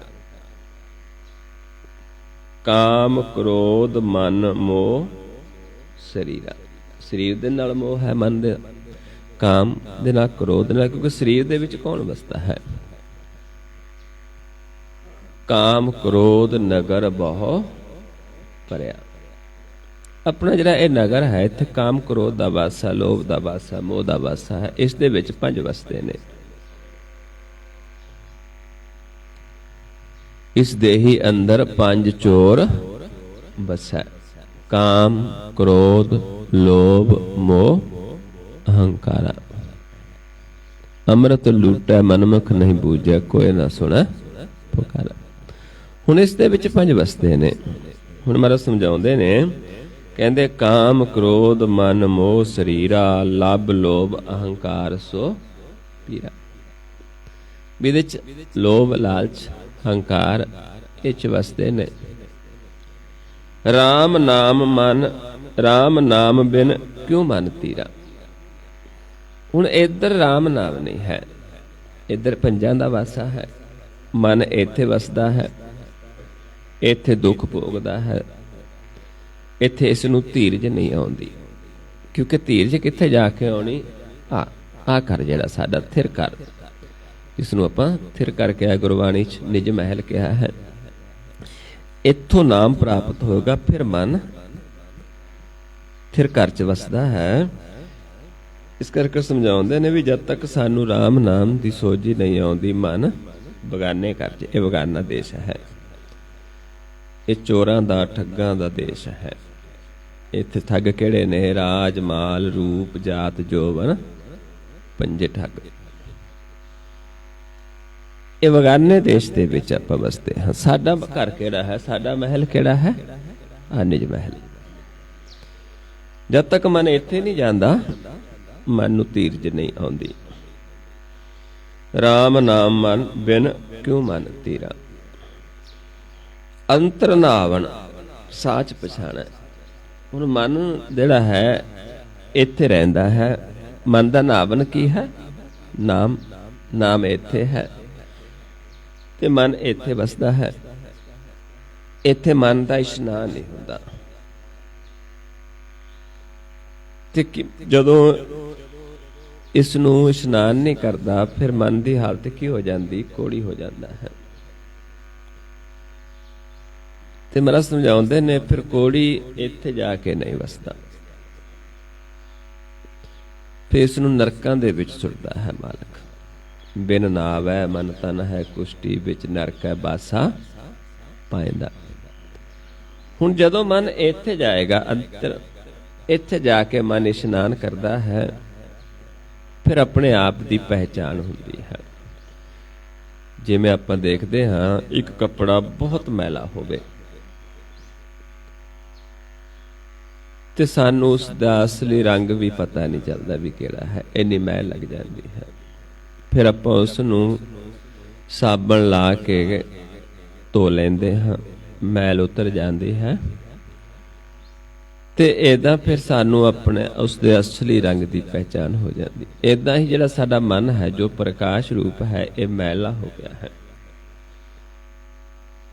ते फिर जदों असीं संगत करते हाँ, ज्ञान लैंदे हाँ, हरि दे संतां दा संग करते हाँ, फिर वो सानू अपने मन नूं धोण दा तरीका दसदे ने, जिहदे नाल फिर मन दी हौमे खत्म हो जाती है ते मन प्रकाश रूप हो जाता है। क्योंकि हौमे दी मैल है। ते किन्हां द्वारा हुंदी है? हरि दे संतां द्वारा, जिसनूं महाराज समझाउंदे ने, हर के संत भले पल नीके, मिल संत जना मल लहिया। कहंदे संतां नूं मिल के फिर मैल उतरती है। ते जद समझाउंदे ने भी जिवें साबण कपड़े नूं साफ कर दिंदा है, ऐदां मन दी हौमे खत्म हो जाती है। ते ऐदां ये मैल उतरदी है। ते संत सानू किवें दसदे ने कि कित्थों मैल उतारनी? संत सानू ज्ञान देंदे ने, गुर देंदे ने, ते गुर दी सेवा दसदे ने, जिहदे द्वारा मन निर्मल हुंदा है। साचा नावण ਗੁਰ ਕੀ ਸੇਵਾ। ਤੇ ਇਦਾਂ ਮਹਾਰਾਜ ਸਮਝਾਉਂਦੇ ਨੇ, ਕਹਿੰਦੇ ਫਿਰ ਸਾਨੂੰ ਜਦੋਂ ਮਨ ਅੰਤਰਗਤ ਜਾਂਦਾ ਹੈ, ਤੀਰਥ ਤੇ ਇਸ਼ਨਾਨ ਕਰਦਾ ਹੈ, ਅੰਤਰਗਤ ਤੀਰਥ ਮਲ ਨਾਉ। ਕਦੋਂ ਨਹਾਉਂਦਾ ਹੈ? ਜਦੋਂ ਪਹਿਲਾਂ ਸਾਨੂੰ ਕੋਈ ਗਿਆਨ ਦਿੰਦਾ ਹੈ, ਫਿਰ ਅਸੀਂ ਉਸ ਨੂੰ ਸੁਣਦੇ ਹਾਂ, ਸੁਣ ਕੇ ਫਿਰ ਮਨ ਦੇ ਵਿੱਚ ਉਸ ਦਾ ਪੌਰ ਕਰਦੇ ਹਾਂ ਵੀ ਹਾਂ ਅਸੀਂ ਇਹ ਕਰਨਾ ਹੈ। ਗਾਵੀਐ ਸੁਣੀਐ ਮਨ ਰੱਖੀਐ, ਗਾਵੀਐ ਸਮਝਾਉਂਦੇ ਨੇ, ਨਹੀਂ ਸ਼ਬਦ ਹੈ ਕਿ ਜਦੋਂ ਅਸੀਂ ਸੁਣ ਕੇ ਚੱਲਦੇ ਨੇ, ਕਹਿੰਦੇ ਅੰਤਰਗਤ ਤੀਰਥ ਮਲ ਨਾਉ। ਤੇ ਉਸ ਨੂੰ ਫਿਰ ਸਮਝਾਉਂਦੇ ਨੇ ਵੀ ਜਦੋਂ ਅਸੀਂ ਸੁਣ ਕੇ ਸੁਣਿਆ ਮੰਨਿਆ ਮਨ ਕੀਤਾ ਪਾਉ। ਉਹ ਗਾਉਂਦੇ ਨੇ, ਆਪਾਂ ਸੁਣਦੇ ਨੇ, ਸੁਣ ਕੇ ਮੰਨਦੇ ਨੇ ਤੇ ਮੰਨ ਕੇ ਪਾਉ ਕਰਦੇ ਹਾਂ। ਫਿਰ ਇੱਥੇ ਜਾ ਕੇ ਤੀਰਥ ਤੇ ਇਸ਼ਨਾਨ ਕਰਦੇ ਹਾਂ ਅੰਤਰਗਤ। ਹੁਣ ਇੱਥੇ ਮਹਾਰਾਜ ਇਹ ਸਮਝਾ ਰਹੇ ਆਪਾਂ ਨੂੰ, ਕਿਉਂਕਿ ਗੁਰਬਾਣੀ ਉੱਥੇ ਚੱਲਦੀ ਹੈ, ਬਹੁਤ ਸਾਰੇ ਗੁਰਸਿੱਖਾਂ ਦੀ ਆਪਣੇ ਆਪਣੇ ਤਰੀਕੇ ਦੇ ਨਾਲ ਸਾਰਿਆਂ ਨੇ ਸਮਝਾਇਆ ਹੈ। ਥੋੜਾ ਉਧਰ ਉਧਰ ਸ਼ਬਦ ਨੇ, ਜਿਵੇਂ ਕਿ ਆਪਾਂ ਕਹਿ ਦਿੰਦੇ ਹਾਂ ਜਦੋਂ ਗੁਰਬਾਣੀ ਪੜ੍ਹਦੇ ਹਾਂ, ਉਸੇ ਨੂੰ ਕਿਸੇ ਹੋਰ ਤਰੀਕੇ ਨਾਲ, ਕਿਸੇ ਨੇ ਕਿਸੇ ਤਰੀਕੇ ਨਾਲ ਵਿਚਾਰਿਆ ਹੈ, ਗਿਆਨ ਆਖਿਆ ਹੈ, ਕਿਸੇ ਨੇ ਵੱਖਰੇ ਤਰੀਕੇ ਨਾਲ ਆਖਿਆ ਹੈ। ਅੱਜ ਆਪਾਂ ਜਦੋਂ ਕਿਤੇ ਸਾਤੋਂ ਕੋਈ ਗਲਤੀ ਹੋ ਜਾਂਦੀ ਹੈ ਤੇ ਜੀਵ ਕਹਿੰਦੇ ਹਨ ਵੀ ਇਸ ਨੇ ਤਾਂ ਇੱਥੇ ਬੱਜਰ ਗਲਤੀ ਕੀਤੀ, ਇਸ ਨੇ ਸ਼ਬਦ ਉਧਰ ਅਦਰ ਕਰ ਦਿੱਤੇ ਨੇ। ਇਹ ਪਹਿਲਾਂ ਵੀ ਹੈ। ਉਦੋਂ ਵੀ ਬਹੁਤ ਸਾਰੇ ਐਸੇ ਲੋਕਾਂ ਦੇ ਸਵਾਲ ਹੁੰਦੇ ਸੀ, ਗੁਰੂ ਸਾਹਿਬਾਂ ਨੂੰ ਪੁੱਛਦੇ ਸੀ, ਤੇ ਗੁਰੂ ਸਾਹਿਬ ਕਹਿੰਦੇ ਬਈ ਦੇਖੋ, ਜਿਨ੍ਹਾਂ ਦੇ ਅੰਦਰ ਉਸ ਪ੍ਰਭੂ ਦੇ ਨਾਲ ਪਿਆਰ ਪੈ ਜਾਂਦਾ ਹੈ ਵੀ ਉਹ ਪ੍ਰਭੂ ਨੂੰ ਉਵੇਂ ਪਾਉਂਦੇ ਨੇ, ਜਿਵੇਂ ਵੀ ਬੋਲਦੇ ਉਵੇਂ ਉਸ ਨੂੰ ਪਾਉਂਦੇ ਨੇ, ਕਿਉਂਕਿ ਆਪ ਪ੍ਰਭੂ ਨੇ ਉਹਨਾਂ ਨੂੰ ਪ੍ਰੀਤ ਲਾਈ ਹੈ ਤੇ ਆਪ ਉਹਨਾਂ ਨੂੰ ਬੁਲਾਉਂਦਾ ਹੈ। ਜਿਨ ਲਾਗੀ ਪ੍ਰੀਤ ਪਿਰਮ ਕੀ, ਜਿਉ ਬੋਲਣ ਤਿਵੈ ਸੁਹਾਨ। ਨਾਨਕ ਹਰ ਆਪੇ ਜਾਣਦਾ, ਜਿਨ ਲਾਈ ਪ੍ਰੀਤ ਪਿਰਨ। ਇਸ ਕਰਕੇ ਸ਼ਬਦ ਉਧਰ ਉਧਰ ਹੋ ਜਾਂਦਾ, ਪਰ ਆਪਾਂ ਉਸ ਨੂੰ ਸਮਝਣਾ ਹੈ ਕਿ ਅਸਲੀ ਮਕਸਦ ਕੀ ਹੈ। ਉਸ ਨੂੰ ਆਪਾਂ ਵਿਚਾਰ ਕੇ ਸਮਝਣਾ ਹੈ, ਕਿਉਂਕਿ ਬੋਲਦੇ ਸ਼ਬਦ ਉਧਰ ਉਧਰ ਹੋ ਜਾਂਦਾ ਹੈ। ਆਪਾਂ ਗੁਰਬਾਣੀ ਪੜਾਂਗੇ, ਕਿਸੇ ਨੇ ਉਸ ਸ਼ਬਦ ਨੂੰ ਹੋਰ ਤਰੀਕੇ ਨਾਲ ਪੇਸ਼ ਕੀਤਾ, ਕਿਸੇ ਨੇ ਹੋਰ ਤਰੀਕੇ ਦੇ ਨਾਲ। ਇਹਦਾ ਮਤਲਬ ਸਮਝਾਉਂਦੇ ਨੇ, ਕਹਿੰਦੇ ਅੰਤਰ ਨਾਵਣ ਸਾਚ ਪਛਾਣੈ, ਅੰਤਰ ਕੀ ਗਤ ਗੁਰਮੁਖ ਜਾਣੈ। ਅੰਦਰ ਜਾਣਾ ਕਿਵੇਂ ਹੈ ਇਹ ਗੁਰਮੁਖ ਜਾਣਦੇ ਨੇ, ਕਿਉਂਕਿ ਉਹਨਾਂ ਆਪ ਇੱਥੇ ਨਹਾ ਕੇ ਆਪਣੇ ਆਪ ਨੂੰ ਪਹਿਚਾਣਿਆ, ਸੱਚ ਨੂੰ ਪਹਿਚਾਣਿਆ ਹੈ। ਸਾਚ ਸ਼ਬਦ ਬਿਨ ਮਹਿਲ ਨਾ ਪਛਾਣੇ। ਜਦ ਤੱਕ ਗੁਰਮੁਖ ਸਾਨੂੰ ਉਹ ਸੱਚਾ ਸ਼ਬਦ ਨਹੀਂ ਦਿੰਦੇ, ਗੁਰ ਨਹੀਂ ਦਿੰਦੇ, ਸੱਚਾ ਗੁਰ ਸੱਚਾ ਸ਼ਬਦ, ਤੇ ਸਾਨੂੰ ਵੀ ਇਸ ਮਹਿਲ ਦੀ ਪਹਿਚਾਣ ਨਹੀਂ ਹੁੰਦੀ। ਤੇ ਸਮਝਾਉਂਦੇ ਨੇ, ਕਹਿੰਦੇ ਕਿਵੇਂ ਹੋਏਗੀ। ਇੱਥੇ ਪਹਿਲਾਂ ਆਪਾਂ ਜਾਣ ਦੇ ਵਾਸਤੇ ਕੀ ਹੈ, ਪਹਿਲਾਂ ਮਨ ਦਾ ਆਕਾਰ ਖਤਮ ਹੁੰਦਾ ਹੈ। ਗੁਰਮੁਖ ਸਾਨੂੰ ਗਿਆਨ ਦਿੰਦੇ ਨੇ, ਇੱਕ ਕਲਾ ਦੱਸਦੇ ਨੇ, ਇੱਕ ਅਕਲ ਦੱਸਦੇ ਨੇ ਵੀ ਇੱਥੇ ਧਿਆਨ ਆਪਾਂ ਟਿਕਾਉਣਾ ਕਿਵੇਂ ਹੈ। ਜਿਵੇਂ ਆਪਾਂ ਦੇਖਦੇ ਹਾਂ, ਜਦੋਂ ਸ਼ੁਰੂਆਤ ਕਰਦੇ ਹਾਂ, ਆਪਾਂ ਜੀਵਨ ਦੱਸਦੇ ਹਾਂ ਵੀ ਆਪਣੇ ਆਪ ਨੂੰ ਦੇਖੋ, ਆਪਾਂ ਨੂੰ ਆਪਣਾ ਇੱਕ ਚਿਹਨ ਵਰਨ ਦਿਸਦਾ ਹੈ, ਜਿਹੜਾ ਸਾਡਾ ਕੀ ਹੈ। ਇੱਥੋਂ ਆਪਣੀ ਪਹਿਚਾਣ ਵੱਖਰੀ ਵੱਖਰੀ ਹੈ। ਨੱਕ ਤੋਂ ਆਪਾਂ ਜੀਵਨ ਦੱਸਦੇ ਹਾਂ ਵੀ ਦੇਖੋ ਵੀ ਆਕਾਰ ਦਿਸ ਰਿਹਾ ਹੈ, ਇਹ ਦਿਸ ਰਿਹਾ, ਤੁਹਾਨੂੰ ਦਿਸਦੇ ਹਾਂ। ਫਿਰ ਆਪਾਂ ਉਸ ਨੂੰ ਦੱਸਦੇ ਵੀ ਏਦਾਂ ਆਪਾਂ ਧਿਆਨ ਟਿਕਾਉਣਾ ਹੈ। ਤੇ ਜਦੋਂ ਆਪਾਂ ਧਿਆਨ ਟਿਕਾਉਂਦੇ ਹਾਂ, ਉਸ ਤੋਂ ਬਾਅਦ ਕੀ ਹੁੰਦਾ ਕਿ ਸਾਨੂੰ ਦਿਸ ਨੂੰ ਹਟ ਜਾਂਦਾ ਹੈ। ਤੇ ਉਹ ਕਿੱਥੇ ਸਮਾ ਗਿਆ, ਇਹ ਨੱਕ ਕਿੱਥੇ ਸਮਾ ਗਿਆ, ਕਿਉਂਕਿ ਆਕਾਰ ਸੀ ਨਿਰਾਕਾਰ ਹੋ ਗਿਆ। ਤੇ ਕੌਣ ਦੱਸਦੇ, ਜਿਹੜੇ ਗੁਰਮੁਖ ਜਿਨ੍ਹਾਂ ਨੇ ਇੱਥੇ ਦੀ ਜਾਣੀ ਹੈ। ਤੇ ਏਦਾਂ ਫਿਰ ਆਪਾਂ ਨੂੰ ਮੁਕਤੀ ਮਿਲ ਜਾਂਦੀ ਹੈ। ਮਤਲਬ ਸਮਝਾਉਂਦੇ ਨੇ, ਜਿਹੜੇ ਗੁਰਮੁਖਾਂ ਤੋਂ ਇਹ ਗਿਆਨ ਲੈ ਕੇ ਧਿਆਨ ਟਿਕਾਉਂਦੇ ਨੇ, ਨਿਰਾਕਾਰ ਮਹਿ ਆਕਾਰ ਸਮਾਵੈ, ਅਕਲ ਕਲਾ ਸੱਚ ਸੱਚ ਟਿਕਾਵੈ, ਸੋ ਨਰ ਗਰਭ ਜੋਨ ਨਹੀਂ ਆਵੇ। ਵੀ ਜਦੋਂ ਆਪਾ ਹੀ ਖਤਮ ਹੋ ਗਿਆ, ਆਕਾਰ ਹੀ ਖਤਮ ਹੋ ਗਿਆ, ਨਿਰਾਕਾਰ ਰੂਪ ਹੋ ਗਿਆ, ਪਰ ਕਦੋਂ? ਜਦੋਂ ਇੱਥੇ ਧਿਆਨ ਟਿਕਾਇਆ ਸੱਚ ਦੇ ਵਿੱਚ। ਸੱਚ ਸਾਹਮਣੇ ਹੈ। ਜਦੋਂ ਆਪਾਂ ਸਮ ਕਰਕੇ ਧਿਆਨ ਟਿਕਾਉਂਦੇ ਹਾਂ ਤੇ ਖਤਮ ਹੋ ਜਾਂਦਾ ਆਪਣਾ ਚੱਕਰ ਚੇਨ ਵੀ ਖਤਮ ਹੋ ਜਾਂਦਾ, ਕਿਉਂਕਿ ਪ੍ਰਭੂ ਦਾ ਵੀ ਕੋਈ ਚੱਕਰ ਚੇਨ ਵਰਨ ਜਾਤ ਪਾਤ ਨਹੀਂ ਹੈ, ਤੇ ਸਾਡਾ ਵੀ ਚੱਕਰ ਚੇਨ ਖਤਮ ਹੋ ਜਾਂਦਾ ਹੈ। ਕਿਉਂਕਿ ਮਹਾਰਾਜ ਸਮਝਾਉਂਦੇ ਨੇ ਕਿ ਉਸ ਪ੍ਰਭੂ ਦਾ ਜਿਹੜਾ ਗੁਣ ਗਾਉਂਦੇ ਨੇ, ਉਸ ਦਾ ਜਿਹੜਾ ਕੀਰਤਨ ਹੈ, ਉਹ ਕੌਣ ਕਰਦਾ ਹੈ? ਜਿਹਦਾ ਆਪਣਾ ਚੱਕਰ ਚੇਨ ਖਤਮ ਹੋ ਜਾਂਦਾ ਹੈ। ਤੇ ਜਿਹੜੇ ਸੁਣਦੇ ਨੇ ਉਹਨਾਂ ਦੇ ਅੰਦਰੋਂ ਬੈਰ ਵਿਰੋਧ ਖਤਮ ਹੁੰਦਾ ਹੈ, ਤੇ ਫਿਰ ਸਾਨੂੰ ਪਤਾ ਲੱਗਦਾ ਹੈ ਕਿ ਪਰਮੇਸ਼ਰ ਸਾਰਿਆਂ 'ਚ ਵਸਦਾ ਹੈ। ਸਤਿਗੁਰੂ ਸਮਝਾਉਂਦੇ ਨੇ ਵੀ ਆਪਾਂ ਸੰਸਾਰ 'ਚ ਕਿਸੇ ਦੇ ਨਾਲ ਵੀ ਵੈਰ ਵਿਰੋਧ ਨਹੀਂ ਕਰਨਾ, ਕਿਉਂਕਿ ਸਾਰਿਆਂ 'ਚ ਮਾਲਕ ਵਸਦਾ ਹੈ। ਕੋਈ ਐਸੀ ਜਗ੍ਹਾ ਹੀ ਨਹੀਂ। ਵਾਸਦੇਵ ਸਰਵਤਰ ਮੈਂ ਊਨ ਨ ਕਤਲ ਉਠਾਏ, ਅੰਤਰ ਬਾਹਰ ਸੰਗ ਹੈ ਨਾਨਕ ਆਏ ਦੁਰਾਏ। ਫਿਰ ਅਸੀਂ ਕਿਉਂ ਬੁਰਾਈਆਂ ਕਰੀਏ? ਅਸੀਂ ਕਿਉਂ ਬੈਰ ਵਿਰੋਧ ਕਰੀਏ? ਅਸੀਂ ਕਿਉਂ ਉਸ ਨੂੰ ਦੂਰ ਸਮਝਦੇ ਹਾਂ, ਜਦ ਸਾਡੇ ਅੰਦਰ ਵੀ ਬਾਹਰ ਵੀ ਨੇੜੇ ਹੈ, ਸਦਾ ਸੰਗ ਹੈ। ਤੇ ਕਹਿੰਦੇ ਵਾਹ ਵਾਹ ਵੈਰ ਨਾ ਕਰੀਏ ਕਾਹੂ, ਘਟ ਘਟ ਅੰਤਰ ਬ੍ਰਹਮ ਸਮਾਹੂ। ਕਹਿੰਦੇ ਵੈਰ ਨਹੀਂ ਕਰਨਾ, ਕਿਉਂਕਿ ਘਟ ਘਟ ਦੇ ਵਿੱਚ ਬ੍ਰਹਮ ਵਸਦਾ ਹੈ। ਵਾਸਦੇਵ ਜਲ ਥਲ ਮੈਂ ਰਵਿਆ, ਜਲ ਵਿੱਚ ਵੀ ਥਲ ਹਰ ਥਾਂ ਤੇ ਮਾਲਕ ਹੈ। ਗੁਰ ਪ੍ਰਸਾਦ ਵਿਰਲੇ ਹੀ ਗਵਿਆ, ਪਰ ਕਿਸੇ ਵਿਰਲੇ ਨੇ ਗੁਰ ਦੇ ਕਮਾ ਕੇ ਗੁਰ ਦੀ ਕਿਰਪਾ ਨਾਲ ਉਸ ਨੂੰ ਜਾਣਿਆ ਹੈ। ਬੈਰ ਵਿਰੋਧ ਮਿਟੇ ਤੇ ਮਨ ਤੇ, ਹਰ ਹਰ ਕੀਰਤਨ ਗੁਰਮੁਖ ਜੋ ਸੁਣਦੇ। ਵੀ ਜਿਹੜੇ ਗੁਰਮੁਖਾਂ ਤੋਂ ਹਰੀ ਦਾ ਕੀਰਤਨ ਸੁਣਦੇ ਨੇ, ਉਹਨਾਂ ਤਾਂ ਫਿਰ ਬੈਰ ਵਿਰੋਧ ਖਤਮ ਹੁੰਦੇ ਨੇ। ਵਰਨ ਚਿਹਨ ਸਗਲੇ ਤੇ ਰਹਿਤਾ, ਨਾਨਕ ਹਰ ਹਰ ਗੁਰਮੁਖ ਜੋ ਕਹਿਤਾ। ਵੀ ਉਹ ਕਹਿੰਦਾ, ਜਿਹੜਾ ਕਹਿਣ ਵਾਲਾ ਗੁਰਮੁਖ ਹੈ, ਜਿਹੜਾ ਸਾਨੂੰ ਸੁਣਾਉਂਦਾ ਹੈ, ਉਹ ਆਪ ਵਰਨ ਚਿਹਨ ਤੋਂ ਰਹਿਤ ਹੈ। ਫਿਰ ਜਾ ਕੇ ਆਪਾਂ ਉਸ ਦੀ ਸਿਫਤ ਸਲਾਹ ਕਰਦੇ ਹਾਂ, ਕਿਉਂਕਿ ਫਿਰ ਸਾਡਾ ਕੋਈ ਪੁੰਨ ਪਾਪ ਕੁਝ ਵੀ ਨਹੀਂ ਹੈ, ਫਿਰ ਆਪਣਾ ਉਹੀ ਰੂਪ ਹੋ ਜਾਂਦੇ ਹਾਂ। ਤੇ ਪੁੰਨ ਪਾਪ ਕਿਸ ਤੇ ਹੋਏਗਾ? ਕਿਉਂਕਿ ਮਨ ਸਮਾ ਗਿਆ ਹੈ। ਜਹਾਂ ਨਾਮ ਮਿਲੈ ਤਹ ਜਾਓ। ਹੁਣ ਸਮਝਾਉਂਦੇ ਨੇ ਵੀ ਆਪਾਂ ਜਾਣਾ ਕਿੱਥੇ ਹੈ। ਆਪਾਂ ਉੱਥੇ ਨਹੀਂ ਜਾਣਾ ਜਿੱਥੇ ਗੀਤ ਗਾਉਂਦੇ ਨੇ, ਕਹਾਣੀਆਂ ਸੁਣਾਉਂਦੇ ਨੇ, ਬੀਤੀਆਂ ਗੱਲਾਂ ਕਰਦੇ ਨੇ। ਮਰੇ ਕਹਿੰਦੇ ਉੱਥੇ ਨਹੀਂ ਜਾਣਾ। ਕਿੱਥੇ ਜਾਣਾ? ਜਿੱਥੇ ਸਾਨੂੰ ਨਾਮ ਦੀ ਸੋਝੀ ਮਿਲਦੀ ਹੈ। ਕਿਉਂਕਿ ਸੰਗਤ ਕਿਹੜੀ ਹੈ? ਜਿੱਥੇ ਨਾਮ ਦੀ ਗੱਲ ਕੀਤੀ ਜਾਂਦੀ ਹੈ। ਸਤ ਸੰਗਤ ਕੈਸੀ ਜਾਣੀ ਹੈ? ਜਿੱਥੇ ਇੱਕੋ ਨਾਮ ਵਖਾਣੀ ਹੈ। ਤਿਤ ਜਾਏ ਬਹੁ ਸਤ ਸੰਗਤੀ, ਜਿੱਥੇ ਹਰ ਕਾ ਹਰ ਨਾਮ ਬੇਲੋਈਏ। ਵੀ ਉੱਥੇ ਜਾ ਕੇ ਬੈਠੋ ਜਿੱਥੇ ਹਰੀ ਦੇ ਨਾਮ ਨੂੰ ਬੁਲਾਇਆ ਜਾਂਦਾ ਹੈ, ਜੋ ਸਦਾ ਹੀ ਹੈ, ਅਬਿਨਾਸੀ ਹੈ, ਜੋ ਨਿਰੰਕਾਰ ਹੈ। ਜਿਵੇਂ ਪਰਮੇਸ਼ਰ ਨਿਰੰਕਾਰ ਹੈ, ਉਸ ਦਾ ਨਾਮ ਵੀ ਨਿਰੰਕਾਰ ਹੈ।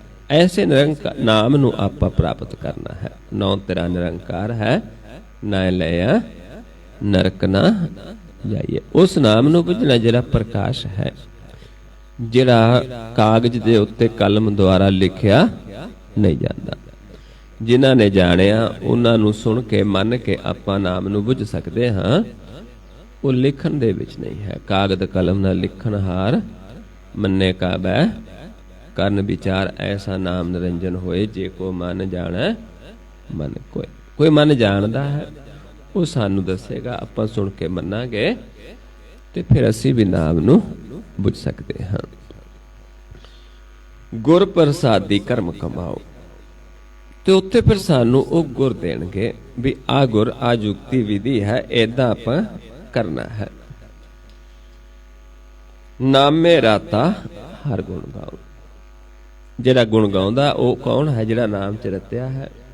ਉਹ ਸਾਨੂੰ ਗੁਰ ਦੇਗਾ, ਤੇ ਆਪਾਂ ਉੱਥੇ ਜਾ ਕੇ ਗੁਰ ਲਵਾਂਗੇ, ਗੁਰ ਨੂੰ ਕਮਾਵਾਂਗੇ। ਉਹ ਕਾਰ ਕਰਾਂਗੇ ਜਿਹੜੀ ਸਾਨੂੰ ਦੱਸੀ ਜਾਂਦੀ ਹੈ, ਕਿ ਕਲਾ ਦੱਸੀ ਜਾਂਦੀ ਕਿਵੇਂ ਆਪਾਂ ਧਿਆਨ ਟਿਕਾਉਣਾ ਹੈ।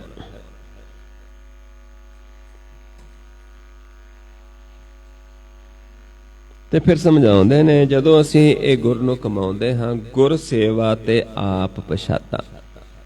ਜਦੋਂ ਅਸੀਂ ਵਾਰ-ਵਾਰ ਇਸ ਗੁਰ ਨੂੰ ਕਮਾਉਂਦੇ ਹਾਂ, ਪਹਿਲਾਂ ਆਪਣੇ ਆਪ ਦੀ ਪਹਿਚਾਨ ਹੋਏਗੀ।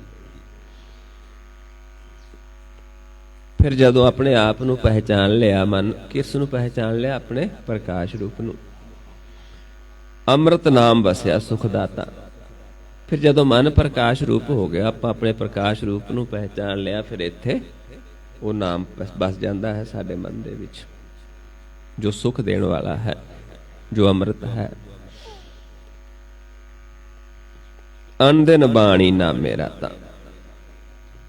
ਫਿਰ ਜਦੋਂ ਪ੍ਰਗਟ ਹੋ ਗਿਆ, ਫਿਰ ਮਨ ਹਰ ਰੋਜ਼, ਅਨਦਿਨ ਹੁੰਦਾ ਹਰ ਰੋਜ਼, ਹਰ ਦਿਨ। ਇੱਕ ਨਿਸ ਦਿਨ ਹੁੰਦਾ, ਉਸ ਨੂੰ ਕਹਿੰਦੇ ਨੇ, ਨਿਸ ਕਹਿ ਦਿੰਦੇ ਰਾਤ ਨੂੰ, ਤੇ ਦਿਨ ਕਹਿ ਦਿੰਦੇ ਦਿਨ ਨੂੰ। ਤੇ ਇੱਕ ਹੁੰਦਾ ਅਨਦਿਨ, ਕਿਉਂਕਿ ਬਹੁਤ ਸਾਰੇ ਜੀਵ ਨੇ ਜਿਹੜੇ ਉਹ ਇਸ ਨੂੰ ਵੀ ਦਿਨ ਰਾਤ ਹੀ ਸਮਝੀ ਜਾਂਦੇ ਨੇ। ਮਹਾਰਾਜ ਸਮਝਾਉਂਦੇ ਨੇ ਵੀ ਜਿਹੜੇ ਗੁਰਮੁਖ ਨੇ ਉਹ ਅਨਦਿਨ ਜਾਗਦੇ ਨੇ। ਅੰਨ ਦਾ ਮਤਲਬ ਵੀ ਜਿਉਂ ਹੀ ਸੰਸਾਰ ਚ ਆਏ, ਸਭ ਤੋਂ ਪਹਿਲਾਂ ਉਹ ਮਾਲਕ ਨੂੰ ਦੇਖਦੇ, ਤੇ ਉਹ ਫਿਰ ਭਰਮ ਚ ਨਹੀਂ ਪੈਂਦੇ। ਮਨ ਸੌਂਦਾ ਕਦੋਂ? ਜਦੋਂ ਭਰਮ ਚ ਪੈਂਦਾ।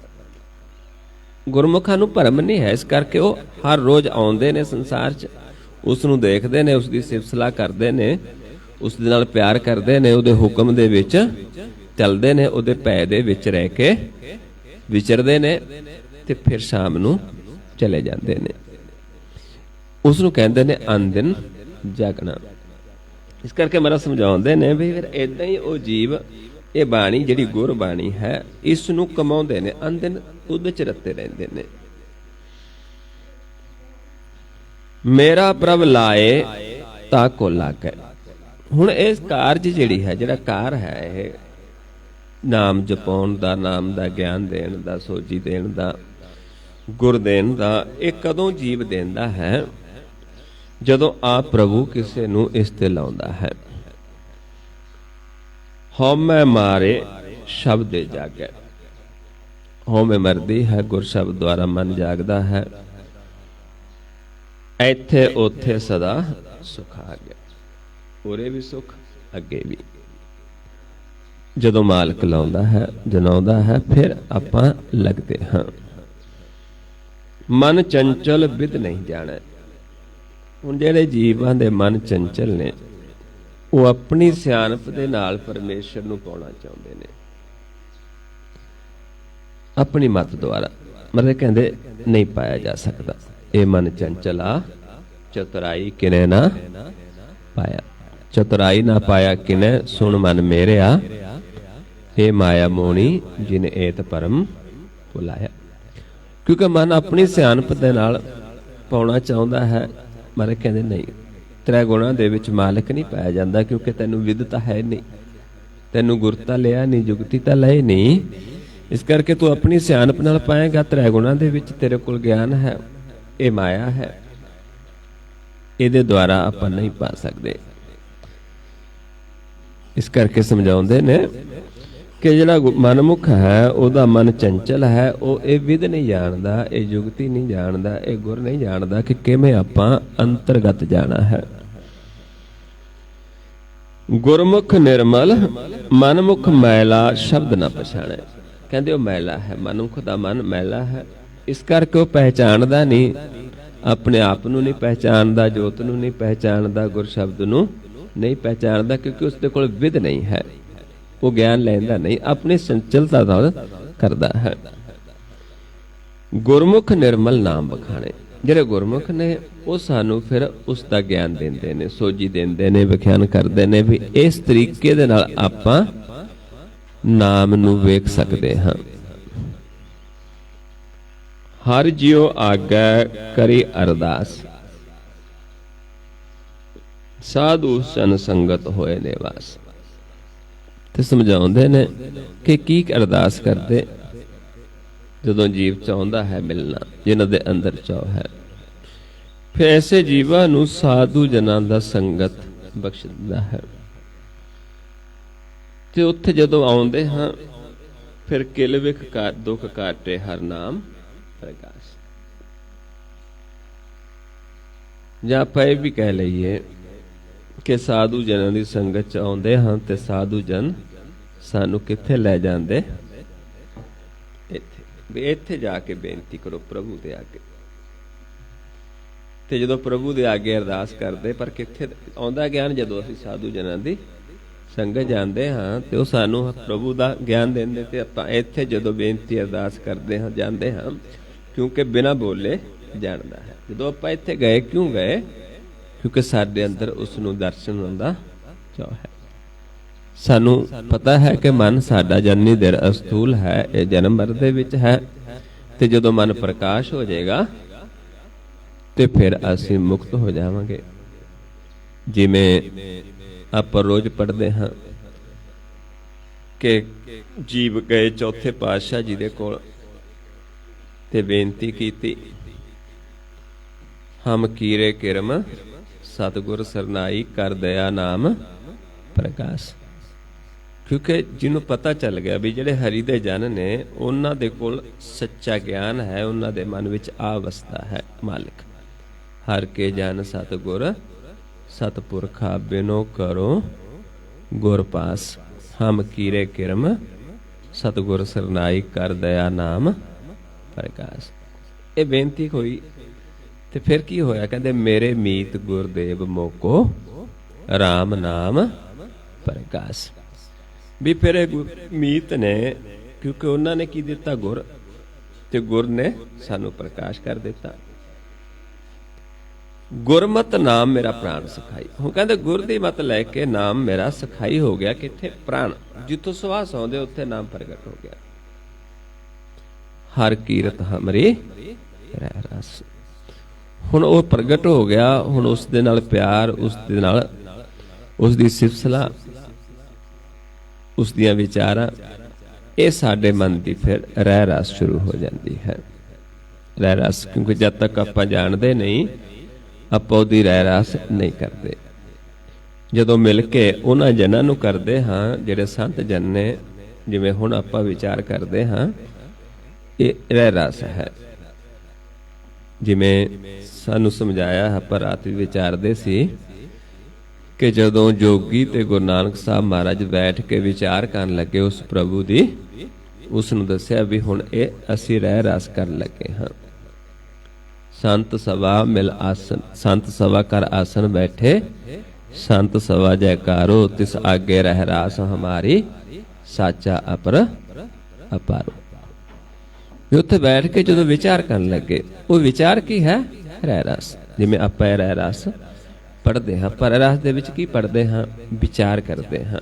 ਕਿਹੜੀ ਵਿਚਾਰ ਕਰਦੇ ਹਾਂ? ਬਈ ਏਦਾਂ ਆਪਾਂ ਜਾਣਾ, ਏਦਾਂ ਬੇਨਤੀ ਕਰਨੀ, ਏਦਾਂ ਫਿਰ ਮਾਲਕ ਕਿਰਪਾ ਕਰਦਾ ਹੈ। ਫਿਰ ਸਾਨੂੰ ਸੋਚ ਆਉਂਦੀ ਹੈ ਵੀ ਜਿਨ੍ਹਾਂ ਨੇ ਸਤਿਗੁਰ ਦੀ ਸੰਗਤ 'ਚ ਨਹੀਂ ਗਏ, ਉਹ ਭਾਗਾਂ ਤੋਂ ਹੀਣੇ ਹਨ। ਜਿਨ ਹਰ ਜਨ ਸਤਿਗੁਰ ਸੰਗਤ ਪਾਈ, ਤਿਨ ਤੁਰ ਮਸਤਕ ਲਿਖਿਆ ਲਿਖਾ। ਜਿਹੜੇ ਉਹਦੇ ਸੰਗਤ ਚਲੇ ਜਾਂਦੇ ਨੇ, ਉਹ ਭਾਗਾਂ ਵਾਲੇ ਨੇ। ਜਿਨ ਹਰ ਹਰ ਹਰ ਸਾਧਨਾ ਜਾਣਿਆ, ਹਾਂਜੀ, ਤੇ ਉਹ ਤੇ ਭਾਗਹੀਨ ਜਮ ਪਾਸ। ਜੋ ਸਤਿਗੁਰ ਸਰਨ ਸੰਗਤ ਨਹੀਂ ਆਏ, ਤ੍ਰਿਗ ਜੀਵੇ ਤ੍ਰਿਗ ਜੀਵਾਸ। ਜਿਨ ਹਰ ਜਨ ਸਤਿਗੁਰ ਸੰਗਤ ਪਾਈ, ਤਿਨ ਤੁਰ ਮਸਤਕ ਲਿਖਿਆ ਲਿਖਾਸ। ਤਨ ਤਨ ਸਤ ਸੰਗਤ ਜਿਤ ਹਰਸ ਪਾਇਆ, ਮਿਲ ਜਨ ਨਾਨਕ ਨਾਮ ਪ੍ਰਕਾਸ਼। ਵੀ ਜਿੱਥੇ ਨਾਮ ਦਾ ਪ੍ਰਕਾਸ਼ ਹੋ ਜਾਂਦਾ, ਜਿਹੜੇ ਜਨਾਂ ਨੂੰ ਮਿਲ ਕੇ, ਉਹ ਸੰਗਤ ਜਿਹੜੀ ਹੈ ਧਨ ਧਨ ਹੈ। ਏਦਾਂ ਆਪਾਂ ਰੋਜ਼ ਪੜ੍ਹਦੇ ਹਾਂ ਰਹਿ ਰਸ ਦੀ ਬਾਣੀ ਦੇ ਵਿੱਚ। ਤੇ ਆਪਾਂ ਇਹ ਵੀ ਪੜ੍ਹਦੇ ਹਾਂ ਬਈ ਪਰਮੇਸ਼ਰ ਜੋ ਹੈ ਉਸ ਨੂੰ ਕਿਸੇ ਕੀਮਤ ਤੇ ਨਹੀਂ ਪਾ ਸਕਦੇ। ਅਸੀਂ ਕੁਛ ਵੀ ਕਰ ਲਈਏ, ਗੁਰ ਕਰ ਲਈਏ, ਕੁਛ ਵੀ ਕਰ ਲਈਏ, ਧਿਆਨ ਜਿੰਨਾ ਮਰਜ਼ੀ ਲਾ ਲਈਏ, ਪਰ ਆਪਾਂ ਨੂੰ ਉਸ ਦਾ ਗਿਆਨ ਨਹੀਂ ਹੁੰਦਾ, ਉਸ ਦੀ ਸੋਝੀ ਨਹੀਂ ਹੁੰਦੀ। ਆਪਾਂ ਉਸ ਦੀ ਇੱਕ ਤਿਲ ਜਿੰਨੀ ਕੀਮਤ ਵੀ ਨਹੀਂ ਪਾ ਸਕਦੇ। ਕੀਮਤ ਪਾਏ ਨਾ ਕਹਿਆ ਜਾ, ਜਿਹਨੂੰ ਮਹਾਰਾਜ ਸਮਝਾਉਂਦੇ ਨੇ, ਗਿਆਨੀ ਧਿਆਨੀ ਗੁਰ ਹਾਈ ਕਹਿਣ ਨਾ ਜਾਈ। ਸਭ ਜਪ ਸਭ ਤਪ, ਸਭ ਸੁਰਤੀ ਮਿਲ ਸੁਰਤ ਕਮਾਈ, ਸਭ ਕੀਮਤ ਮਿਲ ਕੀਮਤ ਪਾਈ। ਗਿਆਨੀ ਧਿਆਨੀ ਗੁਰ ਹਾਈ ਕਹਿਣ ਨਾ ਜਾਈ, ਤੇਰੀ ਤਿਲ ਵਡਿਆਈ। ਵੀ ਇੰਨਾ ਕਰਕੇ ਵੀ ਦੇਖ ਲਿਆ, ਇੱਕ ਤਿਲ ਜਿੰਨੀ ਵਡਿਆਈ ਨਹੀਂ ਕੀਤੀ, ਕਿਉਂਕਿ ਕਿਸੇ ਕੀਮਤ ਤੇ ਨਹੀਂ ਪਾਇਆ ਜਾਂਦਾ। ਜਦੋਂ ਵਡਿਆਈ ਹੋਣੀ, ਪਹਿਲਾਂ ਉਸ ਦੇ ਵਿੱਚ ਸਮਾਉਣਾ ਪੈਂਦਾ ਹੈ। ਮਹਾਰਾਜ ਸਮਝਾਉਂਦੇ ਨੇ, ਕੀਮਤ ਪਾਏ ਨਾ ਕਹਿਆ ਜਾਏ, ਕਹਿਣੇ ਵਾਲੇ ਤੇਰੇ ਰਹੇ ਸਮਾਏ। ਵੱਡੇ ਮੇਰੇ ਸਾਹਿਬਾ ਗਹਿਰ ਗਵੀਰਾ ਗੁਣੀ ਗਹੀਰਾ, ਕੋਈ ਨਾ ਜਾਣੇ ਤੇਰਾ ਕੀਤਾ ਕੇਵੜ ਚੀਰਾ। ਵੀ ਕੋਈ ਨਹੀਂ ਜਾਣਦਾ। ਜਦ ਤੂੰ ਸਮਾਏਗਾ ਫਿਰ ਤੇ ਸਮਾ ਕੇ ਫਿਰ ਤੂੰ ਆਪ ਬੁਲਾਏਗਾ, ਫਿਰ ਅਸੀਂ ਬੋਲਦੇ ਹਾਂ। ਫਿਰ ਆਪਾਂ ਨੂੰ ਸਮਝਾਉਂਦੇ ਨੇ ਵੀ ਜਿਹੜਾ ਸਾਨੂੰ ਆਖ ਕੇ ਸੁਣਾ ਰਿਹਾ ਵੀ ਕਿਤੇ ਨਾ ਸਮਝ ਲਓ ਵੀ ਉਹ ਸਾਨੂੰ ਸੁਣਾ ਰਿਹਾ ਜਾਂ ਉਹਦੇ ਵਸ ਹੈ। ਉਹਦੇ ਨਹੀਂ ਵਸ ਮਹਾਰਾਜ ਕਹਿੰਦੇ, ਕਿਉਂਕਿ ਕਿਹਦਾ ਭੰਡਾਰ ਹੈ ਉਸਦੇ ਕੋਲ? ਪਰਮੇਸ਼ਰ ਦਾ। ਕਰਨ ਵਾਲਾ ਕੌਣ ਹੈ? ਆਪ। ਆਖਣ ਵਾਲਾ ਕਿਆ ਵਿਚਾਰਾ, ਸਿਫਤੀ ਭਰੇ ਤੇਰੇ ਭੰਡਾਰਾ, ਜਿਸ ਤੂੰ ਦੇ ਤਿਸੇ ਕੈ ਚਾਰਾ, ਨਾਨਕ ਸੱਚ ਸਵਰਨ ਹਾਰਾ। ਏਦਾਂ ਫਿਰ ਇਹ ਸਾਰੀ ਰਹਿ ਰਸ ਹੈ। ਉਹਦੇ ਵਿੱਚ ਆਪਾਂ ਇਹ ਵੀ ਪੜ੍ਹਦੇ ਹਾਂ ਕਿ ਪ੍ਰਭੂ ਨੂੰ, ਪਰਮੇਸ਼ਰ ਨੂੰ ਗਾਉਣੇ ਵਾਲੇ ਬਹੁਤ ਨੇ, ਪਰ ਅਸਲ ਚ ਗਾਉਂਦਾ ਕਿਹੜਾ ਹੈ? ਜਿਹੜਾ ਉਸ ਨੂੰ ਪਾਉਂਦਾ ਹੈ। ਕਿੰਨੇ ਗਾਉਂਦੇ ਨੇ ਉਹ ਵੀ ਆਪਾਂ ਰੋਜ਼ ਪੜ੍ਹਦੇ ਹਾਂ। ਕਿੱਥੇ ਗਾਉਂਦੇ ਨੇ ਤੇ ਕਿੱਥੇ ਵਸਦਾ ਹੈ ਉਹ ਆਪਾਂ ਪੜ੍ਹਦੇ ਹਾਂ। ਵੀ ਉਹ ਦਰ ਕਿਹੜਾ ਹੈ? ਸੋ ਦਰ ਕਿਹਾ ਸੋ ਕਰ ਕਿਹਾ, ਜਿਤਵੈ ਸਰਬ ਸੰਭਾਲੇ। ਵੀ ਉਹ ਦਰ ਕਿਹੜਾ ਹੈ? ਜਿੱਥੇ ਬੈਠਾ ਸਾਰਿਆਂ ਨੂੰ ਸੰਭਾਲਦਾ ਹੈ। ਤੇ ਗਾਉਂਦੇ ਕਿੰਨੇ ਕਨੇ? ਇੱਥੇ ਵੀ ਬੈਠੇ ਨੇ ਦੇਵੀ ਦੇਵਤੇ, ਇੱਧਰ ਬੈਠੇ ਵੀ ਗਾਉਂਦੇ ਨੇ, ਇੱਧਰ ਸਾਰੇ ਚਾਰੇ ਖਾਣੀਆਂ ਉਸ ਨੂੰ ਗਾਉਂਦੀਆਂ ਨੇ। ਖੰਡ ਮੰਡਲ ਬ੍ਰਹਮੰਡ ਸਭ ਗਾਉਂਦੇ ਨੇ ਉਸ ਨੂੰ। ਧਰਮਰਾਜ ਬੈਠਾ ਗਾ ਰਿਹਾ, ਚਿਤਰਗੁਪਤ ਗਾ ਰਹੇ ਨੇ, ਸਭ ਗਾ ਰਹੇ ਨੇ। ਗਾਵੇ ਤੋਹਨੋ ਪੌਣ ਪਾਣੀ ਬੈਸੰਤਰ, ਗਾਵੇ ਰਾਜਾ ਧਰਮ ਦੁਆਰੇ, ਗਾਵੇ ਚਿਤਗੁਪਤ ਲਿਖ ਜਾਣਾ, ਲਿਖ ਗਾਵਨ ਤੁਧਨੋ ਚਿਤਗੁਪਤ ਲਿਖ ਜਾਣਨ, ਲਿਖ ਲਿਖ ਧਰਮ ਵਿਚਾਰੇ, ਗਾਵਨ ਤੁਧਨੋ ਈਸ਼ਰ ਬ੍ਰਹਮਾ ਦੇਵੀ, ਸੋ ਹੁਣ ਤੇਰੇ ਸਦਾ ਸਵਾਰੇ, ਗਾਵਨ ਤੁਧਨੋ ਇੰਦਰ ਇੰਦਰਾਸਨ ਬੈਠੇ ਦੇਵਤਿਆਂ ਦਰ ਨਾਲੇ, ਗਾਵਨ ਤੁਧਨੋ ਸਿੱਧ ਸਮਾਧੀ ਅੰਦਰ, ਗਾਵਨ ਤੁਧਨੋ ਸਾਧ ਵਿਚਾਰੇ, ਗਾਵਨ ਤੁਧਨੋ ਜਤੀ ਸਤੀ ਸੰਤੋਖੀ, ਗਾਵਨ ਤੁਧਨੋ ਵੀਰ ਕਰਾਰੇ, ਗਾਵਨ ਤੁਧਨੋ ਪੰਡਤ ਪੜ੍ਹ ਰਖੀਸਰ, ਜੁਗ ਜੁਗ ਵੇਦਾਂ ਨਾਲੇ, ਗਾਵਨ ਤੁਧਨੋ ਮੋਹਨੀਆ ਮਨ ਮੋਹਨ, ਸੁਰਗਾ ਮਛ ਪਿਆਲੇ, ਸੁਰਗ ਮਛ ਪਿਆਲੇ, ਗਾਵਨ ਤੁਧਨੋ ਰਤਨ ਉਪਾਏ ਤੇਰੇ 68 ਤੀਰਥ ਨਾਲੇ, ਗਾਵਨ ਤੁਧਨੋ ਜੋਧ ਮਹਾਬਲ ਸੂਰਾ, ਗਾਵਨ ਤੁਧਨੋ ਖਾਣੀ ਚਾਰੇ, ਗਾਵਨ ਤੁਧਨੋ ਖੰਡ ਮੰਡਲ ਬ੍ਰਹਮੰਡਾ, ਕਰ ਕਰ ਰੱਖੇ ਤੇਰੇ ਤਾਰੇ। ਇਹਨੇ ਗਾਉਂਦੇ ਨੇ। ਹੁਣ ਅੱਗੇ ਕੀ ਕਹਿੰਦੇ ਨੇ? ਕਹਿੰਦੇ ਸਈ ਤੁਧਨੋ ਗਾਵਨ, ਜੋ ਤੁਧ ਪਾਵਨ, ਰੱਤੇ ਤੇਰੇ ਭਗਤ ਰਸਾਲੇ। ਵੀ ਜਿਹੜੇ ਤੇਰੇ ਚ ਰੱਤੇ ਨੇ, ਤੇਰੇ ਭਗਤ ਨੇ, ਤੇਰੇ ਰਸੀਏ ਨੇ, ਉਹ ਗਾਉਂਦੇ, ਉਹ ਤੈਨੂੰ ਪਾਉਂਦੇ ਨੇ। ਹੋਰ ਕੇਤੇ ਗਾਵਨ ਸੇ ਮੈਂ ਚਿਤ ਨਾ ਆਵਨ, ਨਾਨਕ ਕਿਆ ਵਿਚਾਰ। ਵੀ ਹੋਰ ਗਾਉਂਦੇ ਮੇਰੇ ਚਿੱਤ ਚ ਨਹੀਂ, ਸਿਰਫ ਮੈਨੂੰ ਕੌਣ ਗਾਉਂਦੇ ਨੇ? ਜਿਹੜੇ ਮੈਨੂੰ ਪਾਉਂਦੇ ਨੇ ਉਹ ਕਿਹੜੇ ਨੇ? ਜਿਹੜੇ ਮੇਰੇ ਚ ਰੱਤੇ ਨੇ।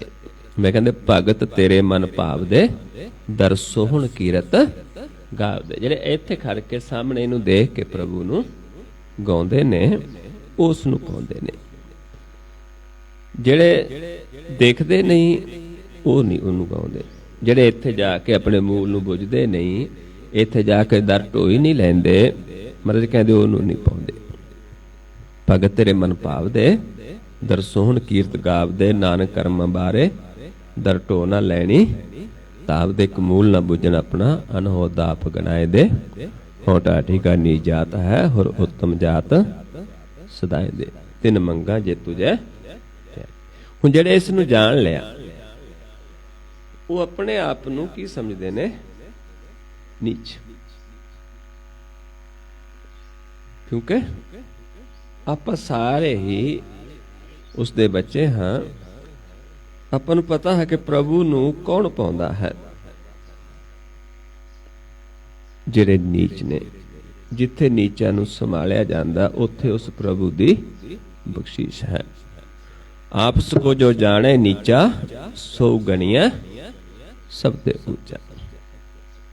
ਨੀਚਾ ਅੰਦਰ ਨੀਚ ਜਾਤ, ਨੀਚੂ ਹੂੰ ਅਤ ਨੀਚ, ਨਾਨਕ ਤਿਨ ਕੈ ਸੰਗ ਸਾਥ, ਵੱਡਿਆ ਸਿਓ ਕਿਆ ਰੀਸ। ਜਿੱਥੇ ਨੀਚ ਸੰਭਾਲੀ ਹੈ ਤਿੱਥੇ ਨਦਰ ਤੇਰੀ ਬਖਸ਼ਿਸ਼। ਹੁਣ ਇਹਦਾ ਸਮਝਾਇਆ ਹੈ ਆਪਾਂ ਨੂੰ। ਜੇ ਅਸੀਂ ਵੱਡਾ ਕਹਾਵਾਂਗੇ ਤੇ ਫਿਰ ਮੁਕਤੀ ਨਹੀਂ ਹੈ। ਕਹਿੰਦੇ ਭਉ ਭਗਤ ਕਰ ਨੀਚ ਸਦਾਏ, ਨਾਨਕ ਤੋ ਮੁਖ ਅੰਤਰ ਪਾਏ। ਮੁਕਤੀ ਕਦੋਂ ਮਿਲਣੀ? ਜੇ ਕਰਕੇ ਭਗਤੀ ਕਰਕੇ ਵੀ ਆਪਣੇ ਆਪ ਨੂੰ ਨਹੀਂ ਸਦਾਉਂਗੇ।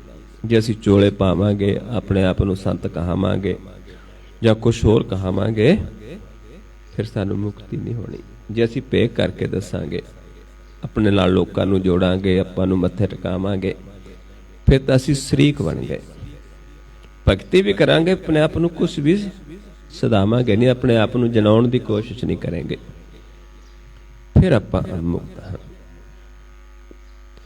ਇਸ ਕਰਕੇ ਸਮਝਾਉਂਦੇ ਨੇ ਸਤਿਗੁਰੂ ਜੀ ਕਿ ਫਿਰ ਆਪਾਂ ਜਦੋਂ ਏਦਾਂ ਚੱਲਦੇ ਹਾਂ, ਫਿਰ ਮਾਲਕ ਕਿਰਪਾ ਕਰਦਾ ਹੈ, ਫਿਰ ਉਹ ਪ੍ਰਭੂ ਦੀ ਸਿਫਤ ਸਲਾਹ ਆਪਾਂ ਕਰਦੇ। ਇਸ ਨੂੰ ਗੁਰਬਾਣੀ ਦੇ ਵਿੱਚ ਹੀ ਰਹਿ ਰਾਸ ਕਿਹਾ ਹੈ, ਕਿਉਂਕਿ ਗਿਆਨ ਆਪਾਂ ਸਿਰਫ ਪੜ੍ਹਦੇ ਹਾਂ, ਇਸ ਨੂੰ ਸਮਝਦੇ ਨਹੀਂ ਹਾਂ, ਇਸ ਨੂੰ ਵਿਚਾਰਦੇ ਨਹੀਂ ਹਾਂ।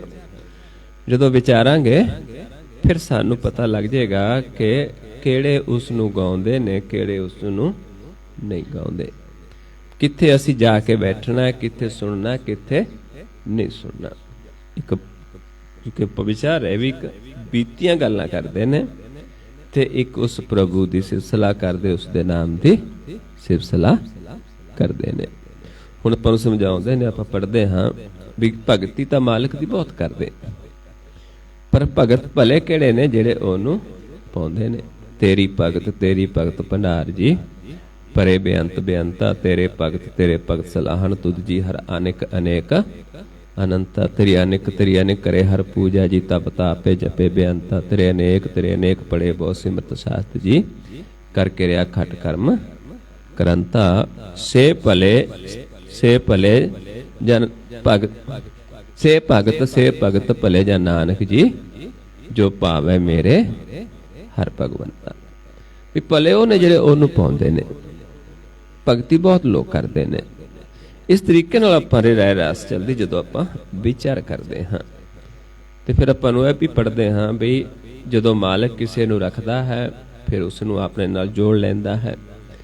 ਜਿਹੜੇ ਨਹੀਂ, ਜਿਸ ਨੂੰ ਜਨਾਉਂਦਾ ਹੈ ਉਹ ਜਾਣਦਾ, ਉਹਦੇ ਗੁਣਾਂ ਨੂੰ ਸੁਣਾਉਂਦਾ ਹੈ। ਜਿਸੇ ਜਨਾਏ ਸੋ ਜਨ ਜਾਣੈ, ਹਰ ਗੁਣ ਸਦ ਹੀ ਆਖ ਵਖਾਣੈ। ਜਿਨ ਹਰ ਸੇਵਿਆ ਤਿਨ ਸੁਖ ਪਾਇਆ, ਸਹਿਜੇ ਹੀ ਹਰ ਨਾਮ ਸਮਾਇਆ। ਤੂੰ ਆਪੇ ਕਰਤਾ ਤੇਰਾ ਕੀਆ ਸਭ ਹੋਏ, ਤੁਧ ਬਿਨ ਦੂਜਾ ਵਰਨਾ ਕੋਈ। ਏਦਾਂ ਫਿਰ ਆਪਾਂ ਨੂੰ ਸਾਰਾ ਪਤਾ ਚੱਲਦਾ ਵੀ ਹਾਂ ਇਹ ਰਹਿ ਰਸ ਕਿੱਥੇ ਜਾ ਕੇ ਹੋਣੀ ਹੈ, ਜਦੋਂ ਆਪਾਂ ਮਾਲਕ ਨੂੰ ਜਾਣ ਲਿਆ। ਇਸ ਕਰਕੇ ਮੇਰਾ ਸਮਝਾਉਂਦੇ ਨੇ, ਗੁਰਮਤਿ ਨਾਮ ਹਰ ਨਾਮ ਸਖ ਪ੍ਰਾਨ ਸਖਾਈ, ਜਿਤ ਕੀਰਤ ਹਮਰੀ ਰਹਿ ਰਸ। ਜਦੋਂ ਮਨ ਪ੍ਰਕਾਸ਼ ਹੋ ਜਾਂਦਾ, ਫਿਰ ਆਪਾਂ ਉਸ ਦੀ ਰਹਿ ਰਸ ਕਰਦੇ ਹਾਂ, ਵਿਚਾਰ ਕਰਦੇ ਹਾਂ। ਇਹਦਾ ਸਮਝਾਉਂਦੇ ਨੇ ਵੀ ਜਦੋਂ ਫਿਰ ਅਸੀਂ ਸਾਧੂ ਜਨਾਂ ਦੀ ਸੰਗਤ ਜਾਂਦੇ, ਉਹ ਫਿਰ ਸਾਨੂੰ ਦੱਸਦੇ ਨੇ ਕਿ ਆਪਾਂ ਇੱਥੇ ਜਾਣਾ। ਇੱਥੇ ਜਾ ਕੇ ਜਦੋਂ ਚਲੇ ਗਏ, ਕਿਉਂਕਿ ਇੱਥੇ ਬਿਨ ਬੋਲੇ ਜਾਣਦਾ ਹੈ, ਇੱਥੇ ਫਿਰ ਸਾਡੇ ਕਿਲਵਿਖ ਮਨ ਦੇ ਕੱਢ ਦਿੰਦਾ, ਪਾਪਾਂ ਨੂੰ ਕੱਢ ਦਿੰਦਾ ਹੈ ਤੇ ਮਨ ਪ੍ਰਕਾਸ਼ ਹੋ ਜਾਂਦਾ ਹੈ। ਕਿਲਵਿਖ ਦੁੱਖ ਕਾਟੇ, ਹਰ ਨਾਮ ਪ੍ਰਕਾਸ਼। ਕਰ ਵਿਚਾਰ ਆਚਾਰ ਪ੍ਰਾਤਾ, ਸਤਿਗੁਰ ਬਚਨੀ ਏਕੋ ਜਾਤਾ। ਕਹਿੰਦੇ ਇਹ ਵਿਚਾਰ ਸੁਣੀ, ਫਿਰ ਉਹ ਆਚਾਰ ਕੀਤਾ, ਉਹ ਕਿਰਿਆ ਕੀਤੀ। ਕਿਉਂਕਿ ਆਪਾਂ ਮਸਾ ਪੜ੍ਹਦੇ ਹਾਂ ਵੀ ਜਦੋਂ ਆਪਾਂ ਉੱਥੇ ਜਾਂਦੇ ਹਾਂ, ਫਿਰ ਆਪਾਂ ਉਹਦੇ ਜਿਹੜੇ ਗੁਣ ਗਾਉਂਦੇ ਨੇ ਉਸ ਦੀ ਵਿਚਾਰ ਕਰਦੇ ਹਾਂ, ਤੇ ਉਸ ਦਾ ਆਚਾਰ ਵੀ ਦੱਸਦੇ ਵੀ ਪਰਮੇਸ਼ਰ ਨੂੰ ਅਸੀਂ ਕਿਵੇਂ ਪਾ ਸਕਦੇ ਹਾਂ। ਮਹਾਰਾਜ ਸਮਝਾਉਂਦੇ ਨੇ ਕਿ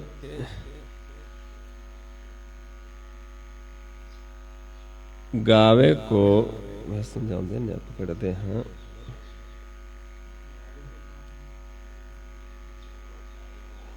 ਗਾਵੇ ਕੋ ਵਿਦਿਆ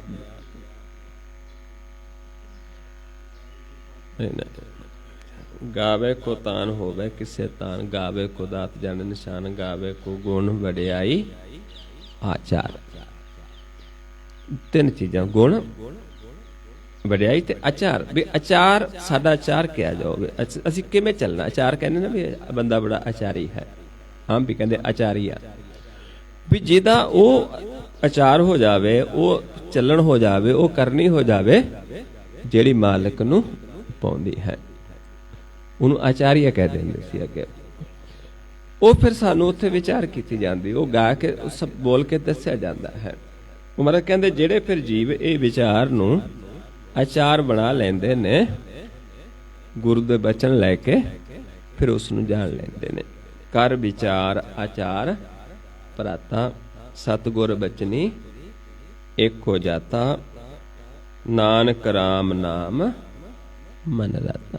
ਵੀ ਜਿਨ੍ਹਾਂ ਨੇ ਕੀਤਾ, ਬਚਨ ਨੂੰ ਕਮਾਇਆ, ਉਹ ਫਿਰ ਜਾ ਕੇ ਮਨ ਉਹਨਾਂ ਦਾ ਰਾਮ ਨਾਮ ਦੇ ਵਿੱਚ ਰਤ ਗਿਆ। ਇਸ ਤਰੀਕੇ ਦੇ ਨਾਲ ਸਾਨੂੰ ਇਹ ਸਮਝਾਇਆ ਹੈ ਗੁਰੂ ਸਾਹਿਬਾਨਾਂ ਨੇ ਵੀ ਆਪਾਂ ਪਰਖ ਕਰਨੀ ਹੈ ਕਿ ਕਿੱਥੇ ਉਸ ਪ੍ਰਭੂ ਦੀ ਸਿਫਤ ਸਲਾਹ ਹੁੰਦੀ ਹੈ ਤੇ ਕਿੱਥੇ ਉਸ ਤੋਂ ਅਸੀਂ ਦੂਰ ਬੈਠੇ ਹਾਂ। ਉੱਥੇ ਉਸ ਦੀ ਗੱਲ ਨਹੀਂ ਹੁੰਦੀ, ਉੱਥੇ ਗੱਲਾਂ ਕਿਸ ਦੀਆਂ ਕੀਤੀਆਂ, ਜਿਹੜਾ ਅੱਜ ਹੈ ਕੱਲ੍ਹ ਨੂੰ ਨਹੀਂ ਹੈ। ਇਹ ਕੌਣ ਕਰਦਾ ਹੈ? ਮਤਲਬ ਸਮਝਾਉਂਦੇ ਨੇ ਕਿ ਇੱਕ ਜਿਹੜੇ ਗੁਰਮੁਖ ਨੇ ਉਹ ਸਿਰਫ ਪਰਮੇਸ਼ਰ ਦੀ ਸਿਫਤ ਸਲਾਹ ਕਰਦੇ, ਕਿਉਂਕਿ ਉਹਨਾਂ ਨੂੰ ਪਤਾ ਹੈ ਕਿ ਉਸ ਨਾਮ ਦੀ ਸਿਫਤ ਸਲਾਹ ਤੋਂ ਬਿਨਾਂ ਜੋ ਵੀ ਆਪਾਂ ਕਰਦੇ ਉਹ ਕਿਆ ਬੋਲਣਾ ਹੈ? ਫਿੱਕਾ। ਜੇ ਫਿੱਕਾ ਬੋਲਾਂਗੇ ਤੇ ਤਨ ਵੀ ਫਿੱਕਾ ਹੋਏਗਾ, ਮਨ ਵੀ ਫਿੱਕਾ ਹੋਏਗਾ। ਕਹਿੰਦੇ ਬਿਨ ਨਾਵੈ ਹੋਰ ਸਲਾਹਨਾ, ਸਭ ਬੋਲਣ ਫਿੱਕਾ ਸਾਧ। ਕਹਿੰਦੇ ਉਸ ਤੋਂ ਬਿਨਾਂ ਹੋਰ ਜੋ ਕਰਨਾ ਉਹ ਸਭ ਫਿੱਕਾ ਸਾਧ ਹੈ। ਤੇ ਕਰਦਾ ਕੌਣ? ਮਹਾਰਾਜ ਕਹਿੰਦੇ ਮਨਮੁਖ ਅਹੰਕਾਰ ਸਲਾਹ ਦੇ। ਕਹਿੰਦੇ ਮਨਮੁਖ ਨੇ ਜਿਹੜੇ ਉਹ ਹੰਕਾਰ ਦੇ ਵਿੱਚ ਹੋਰ ਨੂੰ ਸਲਾਉਂਦੇ ਨੇ, ਵਿੱਚ ਹਉਮੈ ਮਮਤਾ ਬਾਦ, ਕਿਉਂਕਿ ਉਹਨਾਂ ਦੀ ਮਮਤਾ ਹੋਰ ਦੇ ਨਾਲ ਹੈ, ਹੰਕਾਰੀ ਹੁੰਦੇ ਨੇ। ਉਹ ਫਿਰ ਕਿਸੇ ਉਸ ਬੰਦੇ ਦੀ ਸਿਫਤ ਸਲਾਹ ਕਰਦੇ ਨੇ। ਜਿਵੇਂ ਆਪਾਂ ਦੇਖਦੇ ਹਾਂ ਕਈ ਬਾਬਿਆਂ ਨੂੰ ਸਲਾਈ ਜਾਂਦੇ ਨੇ, ਬਾਬਿਆਂ ਦੀਆਂ ਗੱਲਾਂ ਕਰੀ ਜਾਂਦੇ ਨੇ, ਜਿਹੜੇ ਬਾਬੇ ਹੋਏ ਅੱਜ ਹੈ ਨਹੀਂ ਉਹਨਾਂ ਦੀਆਂ ਗੱਲਾਂ ਕਰੀ ਜਾਂਦੇ। ਕਈ ਐਸੇ ਬਾਬੇ ਜਿਹੜੇ ਅੱਜ ਹੈ ਉਹਨਾਂ ਦੀਆਂ ਵੀ ਕਰੀ ਜਾਂਦੇ, ਕੱਲ੍ਹ ਨੂੰ ਉਹਨਾਂ ਨੇ ਵੀ ਨਹੀਂ ਰਹਿਣਾ, ਕਿਉਂਕਿ ਉਹਨਾਂ ਦੀ ਮਮਤਾ ਸਰੀਰਾਂ ਦੇ ਨਾਲ ਹੈ। ਇਹ ਕੌਣ ਕਰਦੇ ਨੇ? ਮਨਮੁਖ। ਕਹਿੰਦੇ ਮਨਮੁਖ ਅਹੰਕਾਰ ਸਲਾਹ ਦੇ ਵਿੱਚ ਹਉਮੈ ਮਮਤਾ ਬਾਦ, ਜਿਨ ਸਲਾਹਣ ਸੇ ਮਰੈ। ਕਹਿੰਦੇ ਜਿਹਦੀ ਸਲਾਹ ਕਰਦੇ, ਸਿਫਤ ਸਲਾਹ ਕਰਦੇ, ਉਹ ਵੀ ਮਰ ਜਾਣਾ। ਖਪ ਜਾਵੇ ਸਭ ਅਪਵਾਦ, ਨਾਨਕ ਗੁਰਮੁਖ ਉਬਰੇ, ਜਪ ਹਰ ਹਰ ਪਰਮਾ ਨਾਦ। ਜਿਹੜੇ ਗੁਰਮੁਖ ਨੇ ਉਹ ਨਹੀਂ ਕਰਦੇ, ਉਹ ਸਿਰਫ ਹਰੀ ਦੀ, ਪਰਮੇਸ਼ਰ ਦੀ, ਉਸ ਪ੍ਰਮਾਤਮਾ ਦੀ ਹੀ ਸਿਫਤ ਸਲਾਹ ਕਰਦੇ ਨੇ। ਏਦਾਂ ਦੱਸਿਆ ਹੈ। ਜੇ ਆਪਾਂ ਫਿੱਕਾ ਬੋਲਾਂਗੇ ਫਿਰ ਕੀ ਹੋਏਗਾ? ਕਹਿੰਦੇ ਨਾਨਕ ਫਿੱਕਾ ਹੈ ਬੋਲਣਾ, ਮਨ ਤਨ ਫਿੱਕਾ ਹੋਏ, ਫਿੱਕੋ ਫਿੱਕਾ ਸੱਦੀਆ, ਫਿੱਕੇ ਫਿੱਕੀ ਸੋਏ, ਫਿੱਕਾ ਦਰਗਾਹ ਸੱਟੀਐ, ਮੂੰਹ ਥੁੱਕਾ ਫਿੱਕਾ ਪਾਹੇ, ਫਿੱਕਾ ਮੂਰਖ ਆਖੀਐ, ਪਾਣਾ ਲਹੇ ਸਜਾਏ। ਵੀ ਇਹਨੂੰ ਫਿਰ ਸਜ਼ਾ ਮਿਲੇ ਕਿ ਇਹਨੂੰ ਮੂਰਖ ਕਹਿਣਗੇ, ਕਿਉਂਕਿ ਫਿੱਕੇ ਬੋਲਦਾ ਹੈ। ਇਸ ਤਰੀਕੇ ਨਾਲ ਮਹਾਰਾਜ ਸਮਝਾਉਂਦੇ ਨੇ ਜੇ ਆਪਾਂ ਗਿਆਨ ਲੈ ਕੇ ਕਮਾਉਂਦੇ ਹਾਂ ਤੇ ਫਿਰ ਉਸ ਦੀ ਹੀ ਸਿਫਤ ਸਲਾਹ ਕਰਦੇ ਹਾਂ। ਏਕੋ ਜਪ ਏਕੋ ਸਲਾਹ, ਏਕ ਸਿਮਰ ਏਕੋ ਮਨ ਆਹ, ਏਕ ਕੇ ਗੁਣ ਗਾਓ ਅਨੰਤ, ਮਨ ਤਨ ਜਾਪ ਏਕ ਭਗਵੰਤ। ਏਕੋ ਏਕ ਏਕ ਹਰ ਆਪ, ਪੂਰਨ ਪੂਰੇ ਹੋ ਪ੍ਰਭਿਆਪ। ਅਨੇਕ ਵਿਸਤਾਰ ਏਕ ਤੇ ਪਏ, ਏਕ ਅਰਾਧ ਪ੍ਰਸਤ ਗਏ, ਮਨ ਤਨ ਅੰਤਰ ਏਕ ਪ੍ਰਭਰਾਤਾ, ਗੁਰ ਪ੍ਰਸਾਦ ਨਾਨਕ ਇੱਕ ਜਰਦਾ। ਗੁਰ ਪ੍ਰਸਾਦ ਉਹਨੂੰ ਜਾਣ ਲਿਆ, ਫਿਰ ਬਸ ਉਸੇ ਦੀ ਸਿਫਤ ਸਲਾਹ, ਉਹਦੇ ਚ ਮਨ ਰਤਿਆ ਰਹੇ। ਹੁਣ ਸਮਝਾਉਂਦੇ ਨੇ ਮਹਾਰਾਜ ਵੀ ਜਿਹੜੇ ਤਾਂ ਨਾਮ ਨਾਲ ਜੁੜ ਜਾਂਦੇ ਤੇ ਇੱਕ ਨਾਮ ਨੂੰ ਵਿਸਾਰ ਦਿੰਦੇ ਤੇ ਉਹਨਾਂ ਦੀ ਕੀ ਹਾਲਤ ਹੋਣੀ ਹੈ। ਹੁਣ ਸਮਝਾਉਂਦੇ ਨੇ, ਕਹਿੰਦੇ ਬਿਨ ਨਾਵੈ ਕਿਉਂ ਛੁੱਟੀਐ, ਜੇ ਜਾਣੈ ਕੋਈ। ਪਰ ਨਾਮ ਨੂੰ ਕੋਈ ਜਾਣੇ ਫਿਰ ਹੀ ਆਪਾਂ ਪਤਾ ਲੱਗੇ, ਫਿਰ ਆਪਾਂ ਨਾਮ ਨੂੰ ਗਿਆਨ ਲਵਾਂਗੇ, ਕਿਉਂਕਿ ਨਾਮ ਤੋਂ ਬਿਨਾਂ ਸਾਨੂੰ ਅਸੀਂ ਛੁੱਟ ਨਹੀਂ ਸਕਦੇ। ਤੇ ਨਾਮ ਨੂੰ ਜੇ ਕੋਈ ਮਨ ਜਾਣੇਗਾ ਉਹ ਸਾਨੂੰ ਨਾਮ ਦਾ ਗਿਆਨ ਦੇਗਾ। ਗੁਰਮੁਖ ਹੋਏ ਤਾਂ ਛੁੱਟੀਐ, ਮਨਮੁਖ ਪਤ ਖੋਈ। ਇਹ ਰਹੋ ਪੰਕਤੀ ਸ਼ਬਦੀ ਵੀ ਜਿਹੜੇ ਗੁਰਮੁਖ ਨੇ, ਕਿਉਂਕਿ ਉਹ ਚ ਸਮਾਏ ਨੇ, ਉਹ ਸਮਾ ਕੇ ਉਹ ਸਾਨੂੰ ਇਹ ਨਾਮ ਦਾ ਗਿਆਨ ਦੇ ਸਕਦੇ ਨੇ। ਗੁਰਮੁਖ ਨਾਦੰ ਗੁਰਮੁਖ ਵੇਦੰ, ਗੁਰਮੁਖ ਰਿਹਾ ਸਮਾਈ। ਤੇ ਕਹਿੰਦੇ ਉਹ ਛੁੱਟਦੇ ਨੇ, ਮਨਮੁਖ ਨੇ ਉਹ ਪਤ ਖੋ ਕੇ ਜਾਂਦੇ ਨੇ, ਕਿਉਂਕਿ ਨਾਮ ਤੋਂ ਬਿਨਾਂ ਛੁੱਟਣਾ ਨਹੀਂ। ਤੇ ਨਾਮ ਜਿਹੜੇ ਗੁਰਮੁਖ ਨੇ, ਗੁਰਮੁਖ ਇਹ ਵਿਚਾਰ ਕਰਦੇ ਨੇ ਨਾਮ ਦੀ, ਵੇਦਾਂ ਦੀ ਵਿਚਾਰ, ਗੁਰਮੁਖ ਰਾਮ ਨਾਮ ਵੇਦ ਵਿਚਾਰ।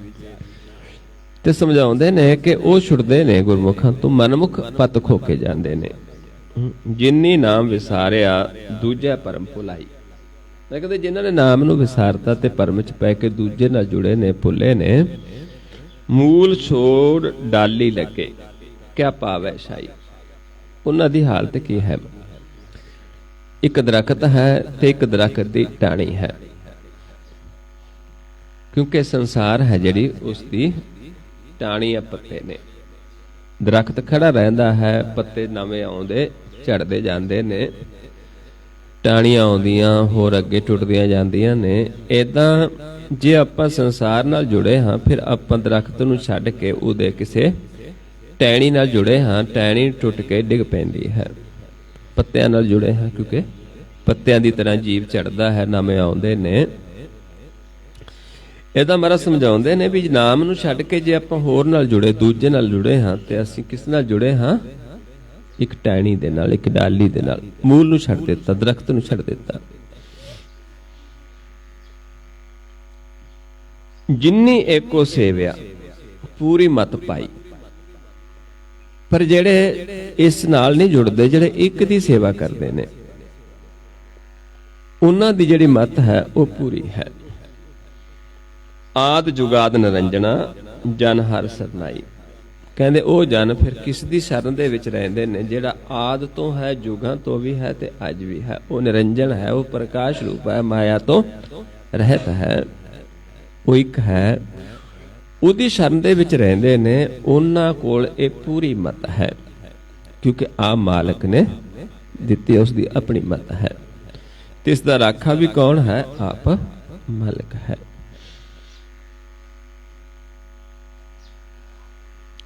ਸਾਹਿਬ ਮੇਰਾ ਏਕ ਹੈ ਅਵਰ ਨਹੀਂ ਭਾਈ। ਹੁਣ ਜਿਹੜੇ ਉਹਦੀ ਸ਼ਰਨੇ ਚਲੇ ਜਾਂਦੇ, ਉਹ ਕਿਸੇ ਦੂਜੇ ਨੂੰ ਨਹੀਂ ਮੰਨਦੇ। ਉਹ ਇਹ ਨਹੀਂ ਵੀ ਵੱਖਰੇ ਵੱਖਰੇ ਨੂੰ ਮੰਨਦੇ ਫਿਰਨਗੇ, ਉਹ ਇੱਕ ਪਰਮੇਸ਼ਰ ਨੂੰ ਮੰਨਦੇ ਨੇ ਕਿ ਇੱਕੋ ਸਾਡਾ ਸਾਰਿਆਂ ਦਾ ਸਾਹਿਬ ਹੈ। ਸਾਹਿਬ ਮੇਰਾ ਏਕੋ ਹੈ, ਏਕੋ ਹੈ ਭਾਈ, ਏਕੋ ਹੈ। ਪਰ ਅੱਜ ਦੇ ਸਿੱਖਾਂ ਦੇ ਕਿੰਨੇ ਕੁ ਸਾਹਿਬ ਨੇ? ਅੱਜ ਅਸੀਂ ਦਰਖਤਾਂ ਨੂੰ ਵੀ ਸਾਹਿਬ ਬਣਾ ਲਿਆ, ਪਸ਼ੂਆਂ ਨੂੰ ਵੀ ਸਾਹਿਬ ਬਣਾ ਲਿਆ। ਕਿਤੇ ਦਾਤਨ ਸਾਹਿਬ, ਕਿਤੇ ਅੰਬ ਸਾਹਿਬ, ਟਾਲੀ ਸਾਹਿਬ, ਕਿੰਨੇ ਸਾਹਿਬ ਬਣਾ ਲਏ ਆਪਾਂ ਨੇ। ਪਰ ਮਹਾਰਾਜ ਕਹਿੰਦੇ ਇੱਕ ਹੈ, ਕਿਉਂਕਿ ਅਸੀਂ ਕਦੇ ਸੋਚਦੇ ਨਹੀਂ। ਇੱਥੇ ਤੱਕ ਰੂੜੀ ਸਾਹਿਬ ਵੀ ਗੁਰਦੁਆਰੇ, ਰੂੜੀ ਸਾਹਿਬ, ਕਿਤੇ ਰੋੜੀ ਸਾਹਿਬ। ਮਤਲਬ ਆਪਾਂ ਗੁਰਬਾਣੀ ਨੂੰ ਨਹੀਂ ਪੜ੍ਹਦੇ, ਇਸ ਕਰਕੇ ਆਪਾਂ ਰੱਖ ਸਕਦੇ, ਨਾਂ ਰੱਖ ਸਕਦੇ ਹਾਂ ਵੀ ਗੁਰਦੁਆਰਾ ਸਾਹਿਬ ਰੋੜੀ ਵਾਲਾ, ਗੁਰਦੁਆਰਾ ਸਾਹਿਬ ਟਾਲੀ ਵਾਲਾ। ਚਲੋ ਜੇ ਆਪਾਂ ਕੋਈ ਇਤਿਹਾਸ ਦੇ ਰੱਖਣਾ, ਪਰ ਆਪਾਂ ਟਾਲੀ ਸਾਹਿਬ ਬਣਾਤੀ। ਘੱਟੋ ਘੱਟ ਆਪਾਂ ਇਹ ਤਾਂ ਕਹਿ ਸਕਦੇ ਗੁਰਦੁਆਰਾ ਸਾਹਿਬ ਅੰਬ ਵਾਲਾ। ਏਦਾਂ ਮਹਾਰਾਜ ਸਮਝਾਉਂਦੇ, ਪਰ ਗੁਰਬਾਣੀ ਕਹਿ ਰਹੀ ਵੀ ਸਾਡਾ ਇੱਕੋ ਸਾਹਿਬ ਹੈ। ਅਸੀਂ ਕਿਸੇ ਦੂਜੇ ਨੂੰ ਨਹੀਂ ਮੰਨਦੇ, ਅਸੀਂ ਵੱਖਰੇ ਵੱਖਰੇ ਸਥਾਨਾਂ ਤੇ ਨਹੀਂ ਜਾਂਦੇ, ਕਿਉਂਕਿ ਪਰਮੇਸ਼ਰ ਦਾ ਕੋਈ ਤਾਮ ਨਹੀਂ ਹੈ। ਪਰਮੇਸ਼ਰ ਸਰਬ ਵਿਆਪਕ ਹੈ। ਜਿਨ੍ਹਾਂ ਨੇ ਦੇਖ ਲਿਆ ਜਾਪ ਸਾਹਿਬ ਦੇ ਵਿੱਚ, ਫਿਰ ਸਾਨੂੰ ਸਮਝਾਇਆ ਹੈ ਵੀ ਨਾ ਉਹਦਾ ਕੋਈ ਨਾਮ ਹੈ, ਨਾ ਉਹਦਾ ਕੋਈ ਠਾਮ ਹੈ। ਉਹ ਤਾਂ ਪ੍ਰਕਾਸ਼ ਰੂਪ ਦੇ ਵਿੱਚ ਹਰ ਥਾਂ ਤੇ ਫੈਲਿਆ ਹੋਇਆ ਹੈ। ਨਾਮ ਠਾਮ ਨਾ ਜਾਤ ਜਾ ਕਰ, ਰੂਪ ਰੰਗ ਨਾ ਰੇਖ, ਆਦ ਪੁਰਖ ਉਦਾਰ ਮੂਰਤ, ਅਜੋਨ ਆਦ ਅਸੇਖ, ਦੇਸ ਔਰ ਨਾ ਪੇਸ਼, ਜਾ ਕਰ ਰੂਪ ਰੇਖ ਨਾ ਰਾਗ, ਜਤਰ ਤਤਰ ਦਿਸਾ ਵਿਸਾ ਹੋਏ ਫੈਲਿਓ ਅਨੁਰਾਗ। ਪ੍ਰਕਾਸ਼ ਰੂਪ ਫੈਲਿਆ ਹਰ ਥਾਂ ਤੇ।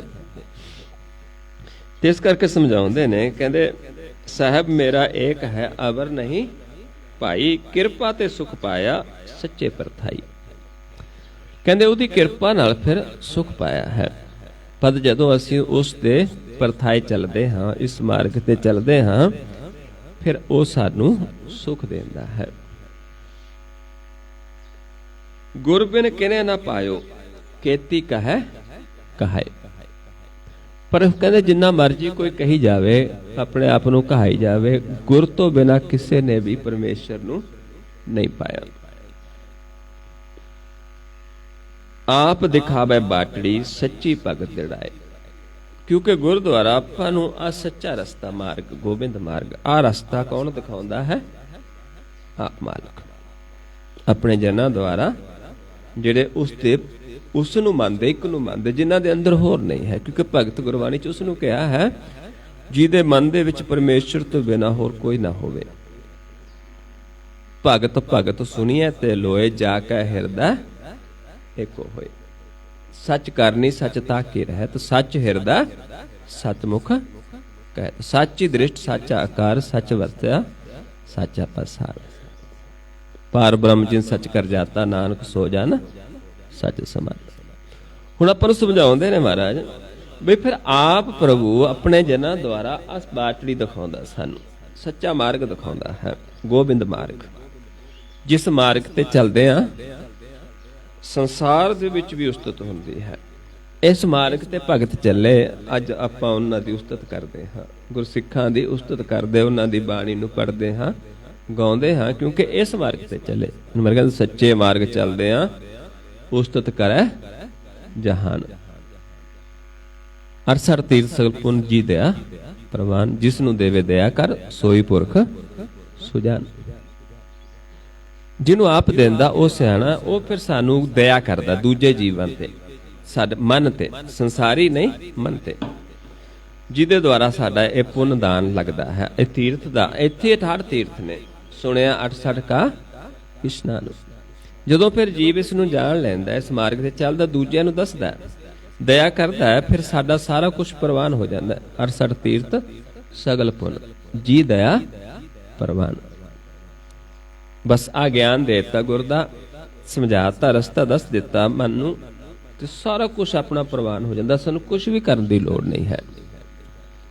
ਆਪਾਂ ਆਸਾ ਦੀ ਵਾਰ ਦੇ ਵਿੱਚ ਪੜ੍ਹਦੇ ਹਾਂ, ਲੱਖ ਨੇਕੀਆਂ ਲੱਖ ਚੰਗਿਆਈਆਂ, ਲੱਖ ਪੁੰਨਾ ਪ੍ਰਵਾਨ, ਲੱਖ ਤਪ ਉੱਪਰ ਤੀਰਥਾਂ, ਸਹਿਜੋਗ ਵਿਵਾਨ। ਵੀ ਜੇ ਅਸੀਂ ਇਹ ਸਹਿਜ ਦੇ ਵਿੱਚ ਇੱਥੇ ਜੁੜ ਜੀਏ ਜਾਂ ਜੋੜ ਦਈਏ ਕਿਸੇ ਨੂੰ, ਤੇ ਲੱਖਾਂ ਸਾਡੇ ਬਿਨਾਂ ਕੀਤਿਆਂ ਪ੍ਰਵਾਨ ਹੋ ਜਾਂਦੀਆਂ ਨੇ।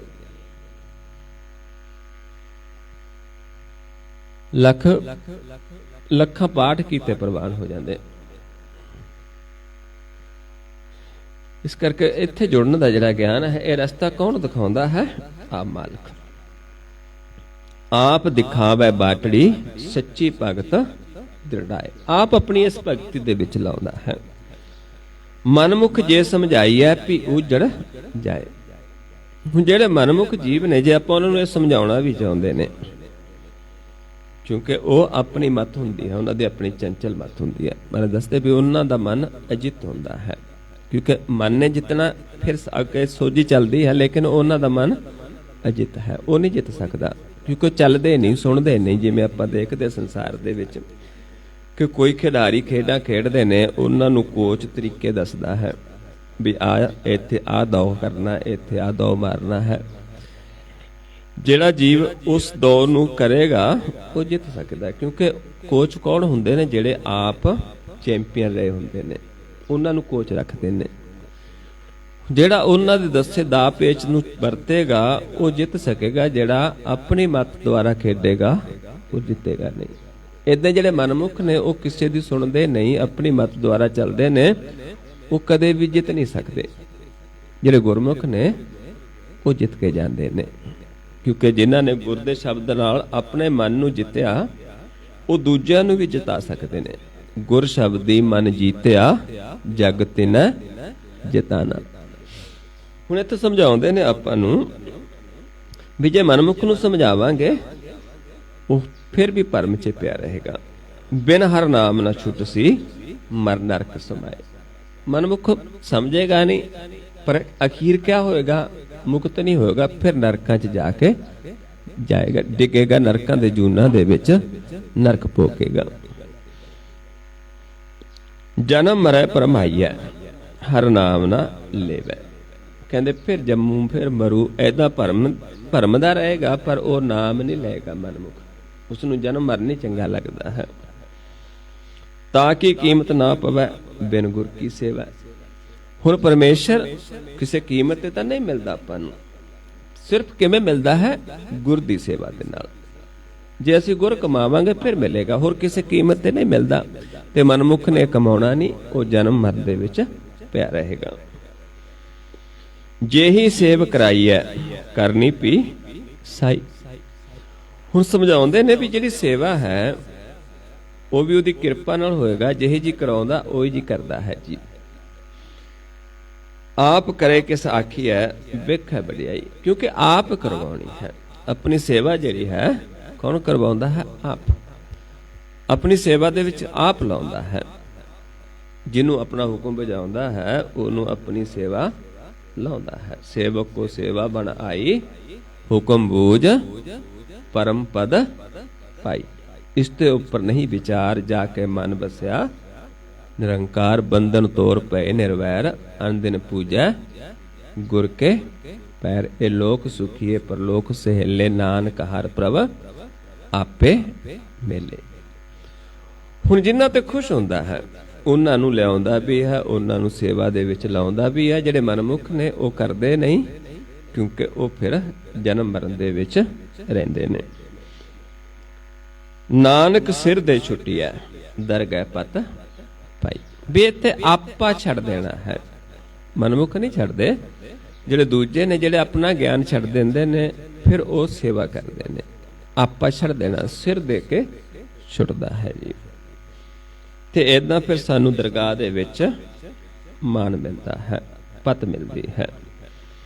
ਸੋ ਇਸ ਤਰੀਕੇ ਦੇ ਨਾਲ ਆਪਾਂ ਨੂੰ ਸਤਿਗੁਰੂ ਜੀ ਇਹ ਗਿਆਨ ਬਖਸ਼ਦੇ ਨੇ ਕਿ ਇਹ ਜੀਵਨ ਜਿਹੜਾ ਹੈ ਆਪਾਂ ਇਸ ਤਰੀਕੇ ਦੇ ਨਾਲ ਚੱਲ ਕੇ ਉੱਥੇ ਆਪਾਂ ਬੈਠਣਾ ਹੈ ਜਿੱਥੇ ਸਿਰਫ ਨਾਮ ਦੀ ਸਿਫਤ ਸਲਾਹ ਕਰਦੇ ਹਾਂ। ਜੋ ਉਹ ਦੱਸਿਆ ਉਸ ਨੂੰ ਆਪਾਂ ਕਮਾਉਣਾ ਹੈ, ਗੁਰ ਦੀ ਸੇਵਾ ਕਰਨੀ ਹੈ, ਕਿਉਂਕਿ ਗੁਰ ਵਰਗਾ ਦੂਜਾ ਸੰਸਾਰ 'ਚ ਕੋਈ ਵੀ ਨਹੀਂ ਹੈ। ਗੁਰ ਜਿਹਾ ਨਾਹੀ ਕੋ ਦੇਵ, ਗੁਰ ਪਰਮੇਸ਼ਰ ਏਕੋ ਜਾਣ। ਕਿਉਂਕਿ ਉਹ ਗੁਰ ਪਰਮੇਸ਼ਰ ਦਾ ਦਿੱਤਾ ਹੋਇਆ ਬਚਨ ਹੈ, ਕਿਸੇ ਬੰਦੇ ਦਾ ਨਹੀਂ। ਆਪ ਮਾਲਕ ਆਪਣੇ ਜਨਾਂ ਦੀ ਰਚਨਾ ਤੋਂ ਇਹ ਵਾਟੜੀ ਆਪ ਦਿਖਾਉਂਦਾ ਹੈ, ਆਪ ਇਸ ਮਾਰਗ ਤੇ ਚਲਾਉਂਦਾ ਹੈ। ਸੋ ਆਓ ਗੁਰਮੁਖ ਪਿਆਰਿਓ, ਹੁਣ ਆਪਾਂ ਕਰੀਏ ਇਸ ਨੂੰ, ਇਸ ਰਸਤੇ ਤੇ ਚੱਲੀਏ, ਕਮਾਈਏ। ਕਿਵੇਂ ਆਪਾਂ ਚੱਲਣਾ ਹੈ? ਇਹ ਸਾਰਾ ਧਿਆਨ ਮਾਰਗ ਹੈ। ਧਿਆਨ ਕਿੱਥੋਂ ਚੱਲਦਾ? ਆਪਣਾ ਨੇਤਰਾਂ ਚੋਂ। ਮਨ ਕਿੱਥੇ ਬੈਠਾ? ਨੇਤਰਾਂ ਦੇ ਵਿੱਚ। ਤੇ ਆਪਾਂ ਦੋ ਨੇਤਰ ਨੇ ਇੱਥੇ ਸਾਰਿਆਂ ਦਾ। ਇਹ ਇੱਕ ਦ੍ਰਿਸ਼ਟ ਮਨ ਹੈ, ਸਾਡਾ ਮਨ ਇਹੋ ਜਿਹਾ ਨਹੀਂ ਹੈ, ਕਿਉਂਕਿ ਇਹ ਮਨ ਤਾਂ ਇੱਥੇ ਬੇੜਾ ਬਣਾ ਕੇ ਛੱਡਿਆ ਹੈ ਭਵ ਸਾਗਰ ਦੇ ਵਿੱਚ। ਮਨਮੁਖਾਂ ਦੇ ਵਾਸਤੇ ਭਵ ਸਾਗਰ ਹੈ, ਗੁਰਮੁਖਾਂ ਵਾਸਤੇ, ਗੁਰਸਿੱਖਾਂ ਵਾਸਤੇ ਇਹ ਜਿਹੜਾ ਹੈ ਅੰਮ੍ਰਿਤ ਸਰੋਵਰ ਹੈ, ਕਿਉਂਕਿ ਉਹਨਾਂ ਨੇ ਇਹ ਬੇੜਾ ਬੰਨਿਆ ਹੋਇਆ ਹੈ। ਤੇ ਮਨਮੁਖ ਇਹ ਬੇੜਾ ਨਹੀਂ ਬੰਨਦੇ। ਮੈਂ ਕਹਿੰਦੇ ਬੇੜਾ ਬੰਦ ਨਾ ਸਕਿਓ ਬੰਧਨ ਕੀ ਵੇਲਾ, ਭਵ ਸਾਗਰ ਜਾ ਉਛਲੇ ਤਬ ਤਰਨ ਦੋਹੇਲਾ। ਹੁਣ ਜਿਹੜੇ ਦੂਜੇ ਨੇ ਉਹਨਾਂ ਵਾਸਤੇ ਇਹ ਖਤਮ ਹੋ ਗਿਆ ਹੈ, ਉਹਨਾਂ ਵਾਸਤੇ ਅੰਮ੍ਰਿਤ ਸਰੋਵਰ ਹੈ। ਇੱਥੇ ਮਨ ਸਾਡਾ ਵੀ ਇੱਥੇ ਹੈ ਸਾਰਿਆਂ ਦਾ, ਪਰ ਦੋ ਜੋਤਾਂ ਦੇ ਵਿੱਚ ਹੈ। ਹੁਣ ਮਹਾਰਾਜ ਸਮਝਾਉਂਦੇ ਨੇ ਕਿ ਇਹ ਪੁਆਇੰਟ ਜਿਹੜਾ ਆਪਣਾ ਜਿੱਥੋਂ ਸਵਾਸ ਦੇ ਕੇ ਜਿੰਦਾ ਰੱਖਦਾ ਹੈ। ਪਰਮੇਸ਼ਰ ਕਿੱਥੇ ਬੈਠਾ? ਗੁਪਤ ਹੋਇਆ ਬੈਠਾ ਹੈ ਸਹਿਜ ਗੁਫਾ ਦੇ ਵਿੱਚ। ਗੁਫਾ 'ਚ ਬੈਠਾ ਸਾਨੂੰ ਸਵਾਸ ਦੇ ਰਿਹਾ, ਲੇਕਿਨ ਸਾਡੇ ਤੇ ਵਿਚਾਲੇ ਇੱਕ ਪਰਮ ਦਾ ਪਰਦਾ ਆ ਗਿਆ, ਸਾਨੂੰ ਦਿਸਦਾ ਨਹੀਂ ਹੈ। ਹੁਣ ਮਹਾਰਾਜ ਸਮਝਾਉਂਦੇ ਨੇ ਕਿ ਆਪਾਂ ਉਸ ਨੂੰ ਮਨਾਵਾਂਗੇ, ਉਸ ਦੀ ਸੇਵਾ ਕਰਾਂਗੇ, ਤੇ ਫਿਰ ਉਹ ਭਰਮ ਦਾ ਪਰਦਾ ਪਾਸੇ ਕਰ ਦੇਗਾ ਤੇ ਸਾਹਮਣੇ ਪ੍ਰਗਟ ਹੋ ਜਾਏਗਾ। ਜਿਵੇਂ ਆਪਾਂ ਬੈਠੇ ਹਾਂ, ਆਮੋ ਸਾਹਮਣੇ ਦਿਖਦੇ ਆ, ਇੱਥੇ ਇੱਕ ਪਰਦਾ ਕਰ ਦਈਏ ਤੇ ਆਪਾਂ ਨੂੰ ਇੱਕ ਦੂਜੇ ਪਤਾ ਹੈ ਵੀ ਹੈ, ਸਾਫ਼ ਨਹੀਂ ਦਿਸੇਗਾ। ਏਦਾਂ ਹੀ ਸਾਨੂੰ ਇੱਕ ਭਰਮ ਦਾ ਪਰਦਾ ਹੈ, ਜਿਸ ਨੂੰ ਮਾਇਆ ਦਾ ਜਾਲ ਵੀ ਕਹਿ ਦਿੱਤਾ ਹੈ, ਕਾਲ ਦਾ ਜਾਲ ਨੇਤਰਾਂ ਤੇ ਪਿਆ ਕਹਿ ਦਿੱਤਾ ਹੈ। ਹੁਣ ਇਸ ਕਰਕੇ ਸਾਨੂੰ ਸਮਝਾਉਂਦੇ ਨੇ ਕਿ ਆਪਾਂ ਕੀ ਕਰਨਾ ਹੈ। ਇੱਥੋਂ ਸਵਾਸ ਦੇ ਕੇ ਜਿੰਦਾ ਰੱਖ ਰਿਹਾ, ਇਹ ਦਰ ਹੈ ਮਾਲਕ ਦਾ, ਜਿਸ ਨੂੰ ਆਪਾਂ ਵਿਚਾਰ ਕੇ ਤੇ ਕਿ ਸੋ ਦਰ ਕਿਹਾ ਸੋ ਕਰ ਕਿਹਾ, ਜਿਤਬੈ ਸਰਬ ਸੰਭਾਲੇ। ਹੁਣ ਇੱਥੋਂ ਬੈਠਾ ਪਾਲ ਰਿਹਾ ਸਾਨੂੰ। ਹਰ ਜਿਉ ਗੁਫਾ ਅੰਦਰ ਰੱਖ ਕੇ ਬਾਜਾ ਪਾਉਣ ਵਜਾਇਆ। ਇੱਥੋਂ ਪਾਉਣ ਦੇ ਕੇ ਸਾਨੂੰ ਚਲਾ ਰਿਹਾ ਹੈ। ਸਵਾਸ ਦਿੰਦਾ ਹੈ, ਬਾਹਰ ਆਉਂਦਾ, ਫਿਰ ਦਿੰਦਾ। ਜਿਹਨੂੰ ਮਹਾਰਾਜ ਸਮਝਾਉਂਦੇ ਨੇ ਆਪੇ ਕਰਤਾ ਕਰ ਕਰ ਵੇਖੈ, ਦਿੰਦਾ ਸਾਸ ਗ੍ਰਹਾ ਹੈ, ਜਿਸ ਨੂੰ ਆਪਾਂ ਕਹਿ ਦਿੰਦੇ ਪ੍ਰਾਣਪਤ ਦਾਤਾ। जो सानू श्वास दे के जिंदा रख रहा है, क्योंकि प्राण सानू कोई नहीं दे रहा सकता। इसका दाता कौन है? परमेश्वर। ते नाम का दाता भी कौन है? परमेश्वर। ये दो चीज़ां परमेश्वर अपने को रखिया ने। उस तो बिना सारा कुछ काल दे वस है। जिन्ना भी संसार दी चीज़ां काल दे वस है। आपां किसी नूं रोटी दे सकते हाँ, कपड़ा दे सकते, पैसे दे सकते, लेकिन किसी नूं श्वास दे के जिंदा नहीं रख सकते, किसी नूं नाम नहीं दे सकते, क्योंकि ये अपने कोल नहीं। इसदा दाता कौन है? प्राणा दा दाता भी आप है ते नाम दा दाता भी आप है। इस करके सानू समझाउंदे ने कि आपां पहला इत्थों इत्थे आउणा है। इस पॉइंट ते अपना मन जिहड़ा हंकारी है इदां चलदा है, पार चले जांदा। आपां गुफा च नहीं जांदे, गुफा च बैठा है, ते आपां इस रस्ते नूं जाना है। इस पॉइंट ते आउणा पहला किवें आउणा है? अपनी दृष्टि नूं इत्थे एकाग्र करना है, इत्थे टिकाउणा है। इत्थे टिका के आपां पहला अपने आप नूं परखना है कि अपनी अवस्था की है। साडा मन दो दृष्ट है कि एक दृष्ट है? किवें परखांगे? जदों आपां अपनी दृष्टि नूं इत्थे एकाग्र करांगे, इत्थे लाउण दे नाल आपां देखांगे भी सानू अपना नक दिसदा, क्योंकि दृष्टि एकाग्र किहदी होनी? जिन्हों ये दिसदा है। जदों वो देखेगा कईयां नूं दिसदा ही नहीं, वो है एक दृष्ट। जदों नक नहीं दिसदा आपां, वो जीव एक दृष्ट है। जे दिसदा है फिर वो दो दृष्ट है, एक नहीं है। फिर उसने ये देखना है भी साडा ध्यान किस पासे है। दो दृष्टि दे विच असीं विचर किस पासे रहे? इस पासे ज्यादा विचरदा ध्यान, सज्जे पासे। जे सज्जे पासे उसका ध्यान है, उसनों अपना नक सारा सज्जे पासों ही दिसेगा, इस पासों ही दिसेगा। जे इस खब्बे पासे है, जिधर रजोगुण है, इधर तमोगुण है, इधर रजोगुण है, फिर सानू सारा नक अपना खब्बे पासों दिसेगा। जे आपां सतोगुण ते हां, फिर सानू दवल्यों अपना नक दिसेगा, पर दिसेगा। जे असीं एक दृष्ट हां, फिर सानू इत्थे कुछ भी नहीं दिसेगा। पहचान है। उस तो बाद अपने परख के फिर आपां देखना है, फिर आपां इधर नूं चलना है। इत्थे तक आ गए एक गुर लेके अपने आप नूं देखण दा, एकाग्र दा जिथे दर है। इथों फिर आपां गुर लैना है, उत्थे शब्द आवाज़ देवांगे कि ध्यान सामने लैके आओ। आपां इत्थे प्रवेश कर जाना, इत्थे सामने चले जाना। सामने कौन है? सतगुर, आत्मराम। ते इस तो उपर फिर सतगुर सानू कित्थे भेजदा? उत्ते मालक दे कोल, मस्तक दे सामने।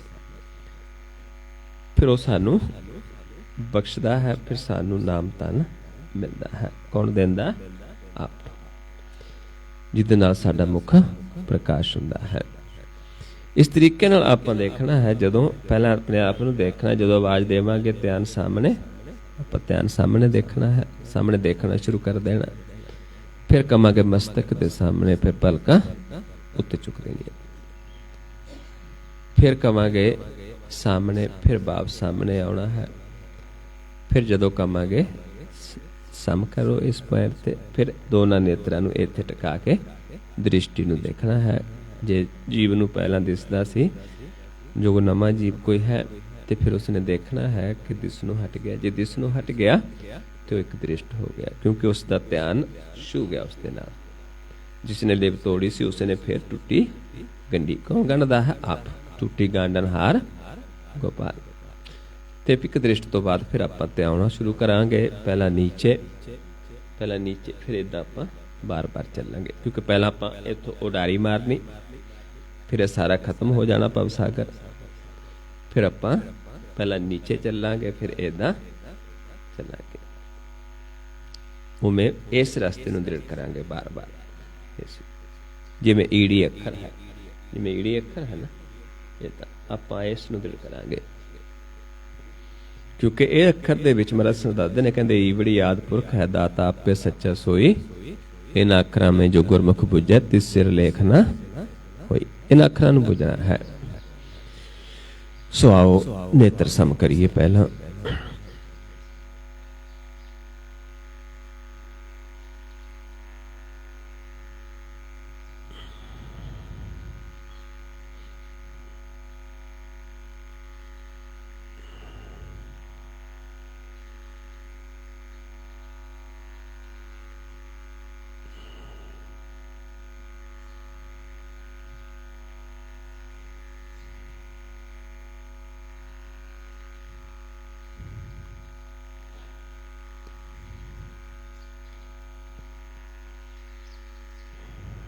और सामने लेके आइए ध्यान।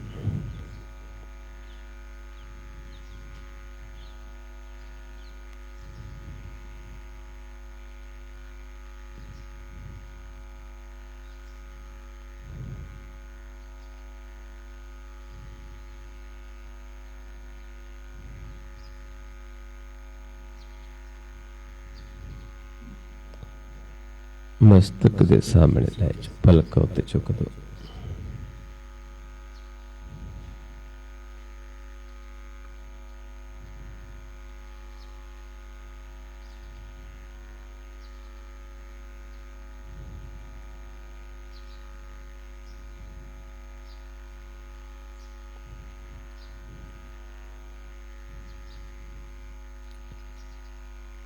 फिर सामने लेके आइए ध्यान।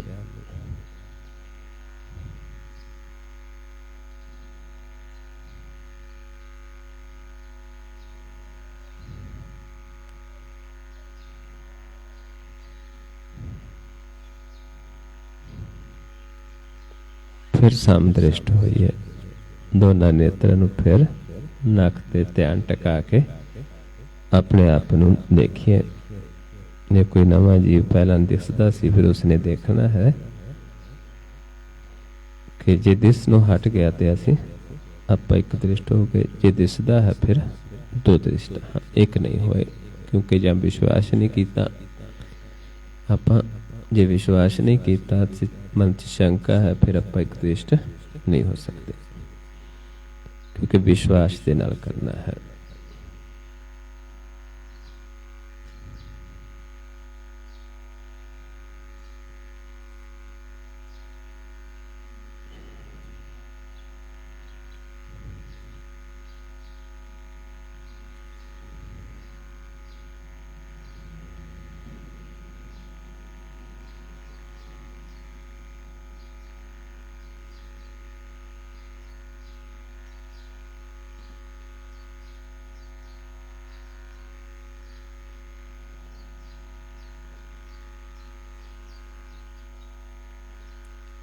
नीचे ले जो ध्यान, जो भी नीचे विषय है, चादर है, जो भी है, फर्श है, कुछ भी, उस तो थोड़ा जा ऊपर 4-5 उंगल होते अपने तो 2-3 फुट आगे ले जो ध्यान, पर बिल्कुल ढिला छड़ देना है। 4-5 उंगल होते आप देखने की कोशिश करनी है। इत्थे सानू प्रकाश पानी दियां लहरां दी तरह एक हलचल प्रकाश की अनुभव होनी शुरू होगी, जिसनों आपां ध्याना है, ध्यान लगाना, उसदे विच देखना है।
फिर सम करके देखिए अपने आप को।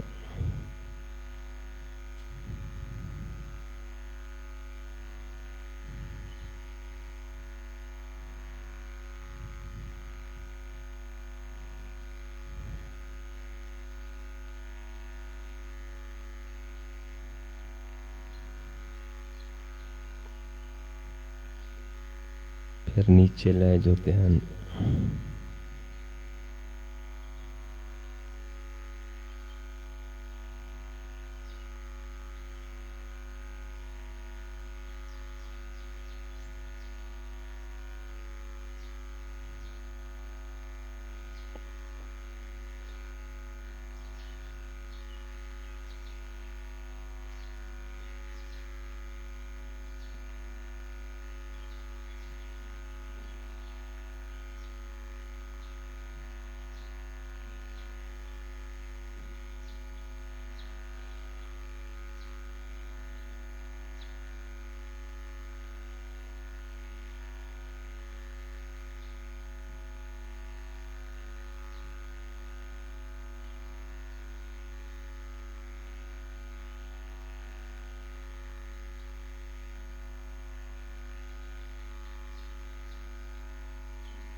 सामने लेके आइए ध्यान।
मस्तक दे सामने लै जाओ ध्यान, पलक उत्थे चुक दो।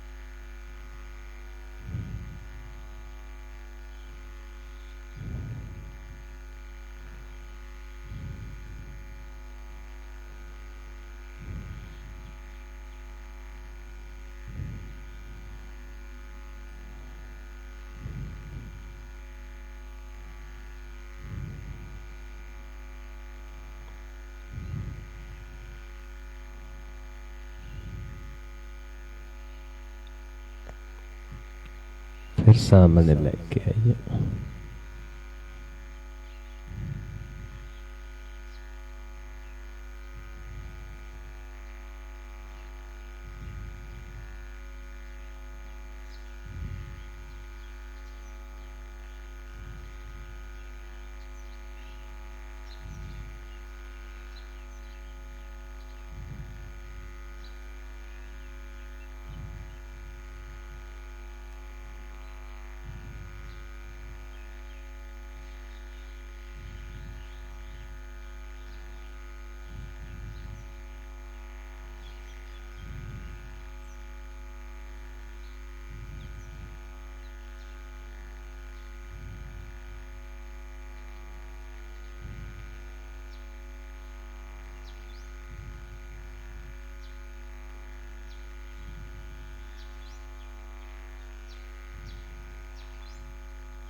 नीचे लै जाओ ध्यान।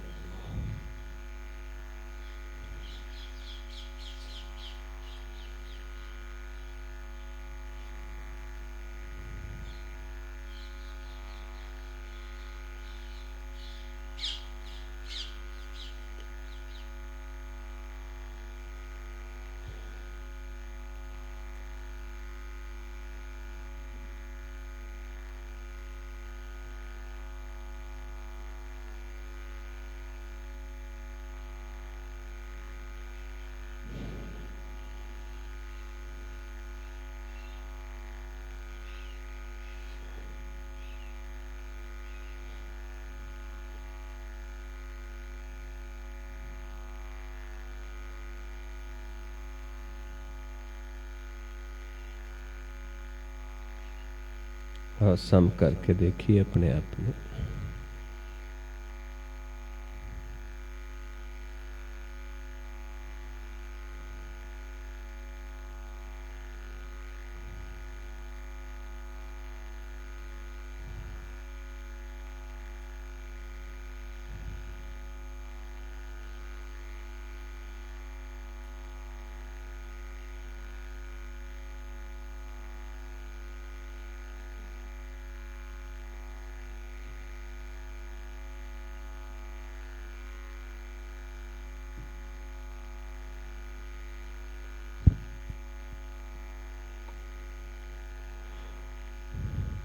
वाहिगुरु जी का खालसा, वाहिगुरु जी की फतेह।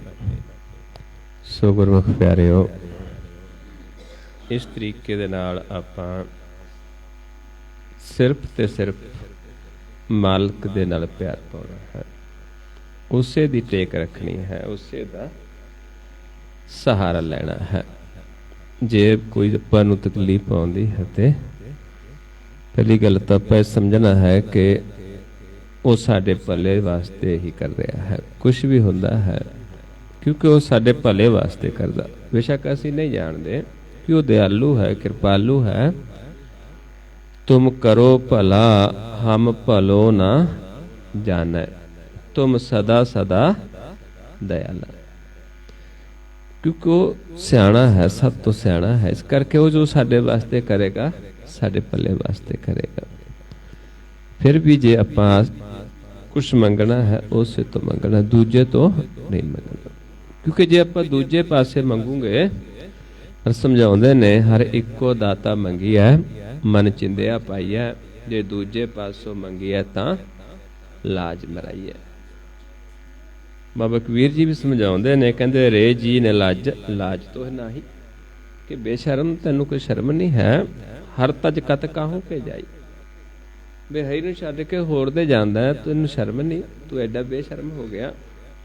जाको ठाकुर ऊंचा होई, सो जन पर घर जात न सोई। जिहदा एडा वड्डा मालक होवे, सब तो ऊंचा होवे, वो पराए घर जांदा सोंदा नहीं है। सो साहिब रहा भरपूर, किथे है? कहंदे सामने सारिआं दे। सद संग नाही हर दूर, भी सदा संग है, दूर नहीं है, हर थां ते वसिया है। कबल चरण सरन है जाके, कहो जन का नाही करता के। सारा कुछ उसदे है, दासी उसदी चरना दे विच है, सारा कुछ उसदे कोल है। क्या नहीं उसदे कोल, सारा कुछ उस कोल है। इस करके आपां दूजे घर जावांगे सोंदे नहीं हां। सब को कहे जास की बातां, सारे बातां तां उदियां करदे ने। सो समर्थ निज पत है दाता, कहंदे वो समर्थ है, सारा संसार जिहदियां गल्लां करदा है, वो निज पत है। वो अपने घर च ही वसदा है, निज महल दे विच वसदा है।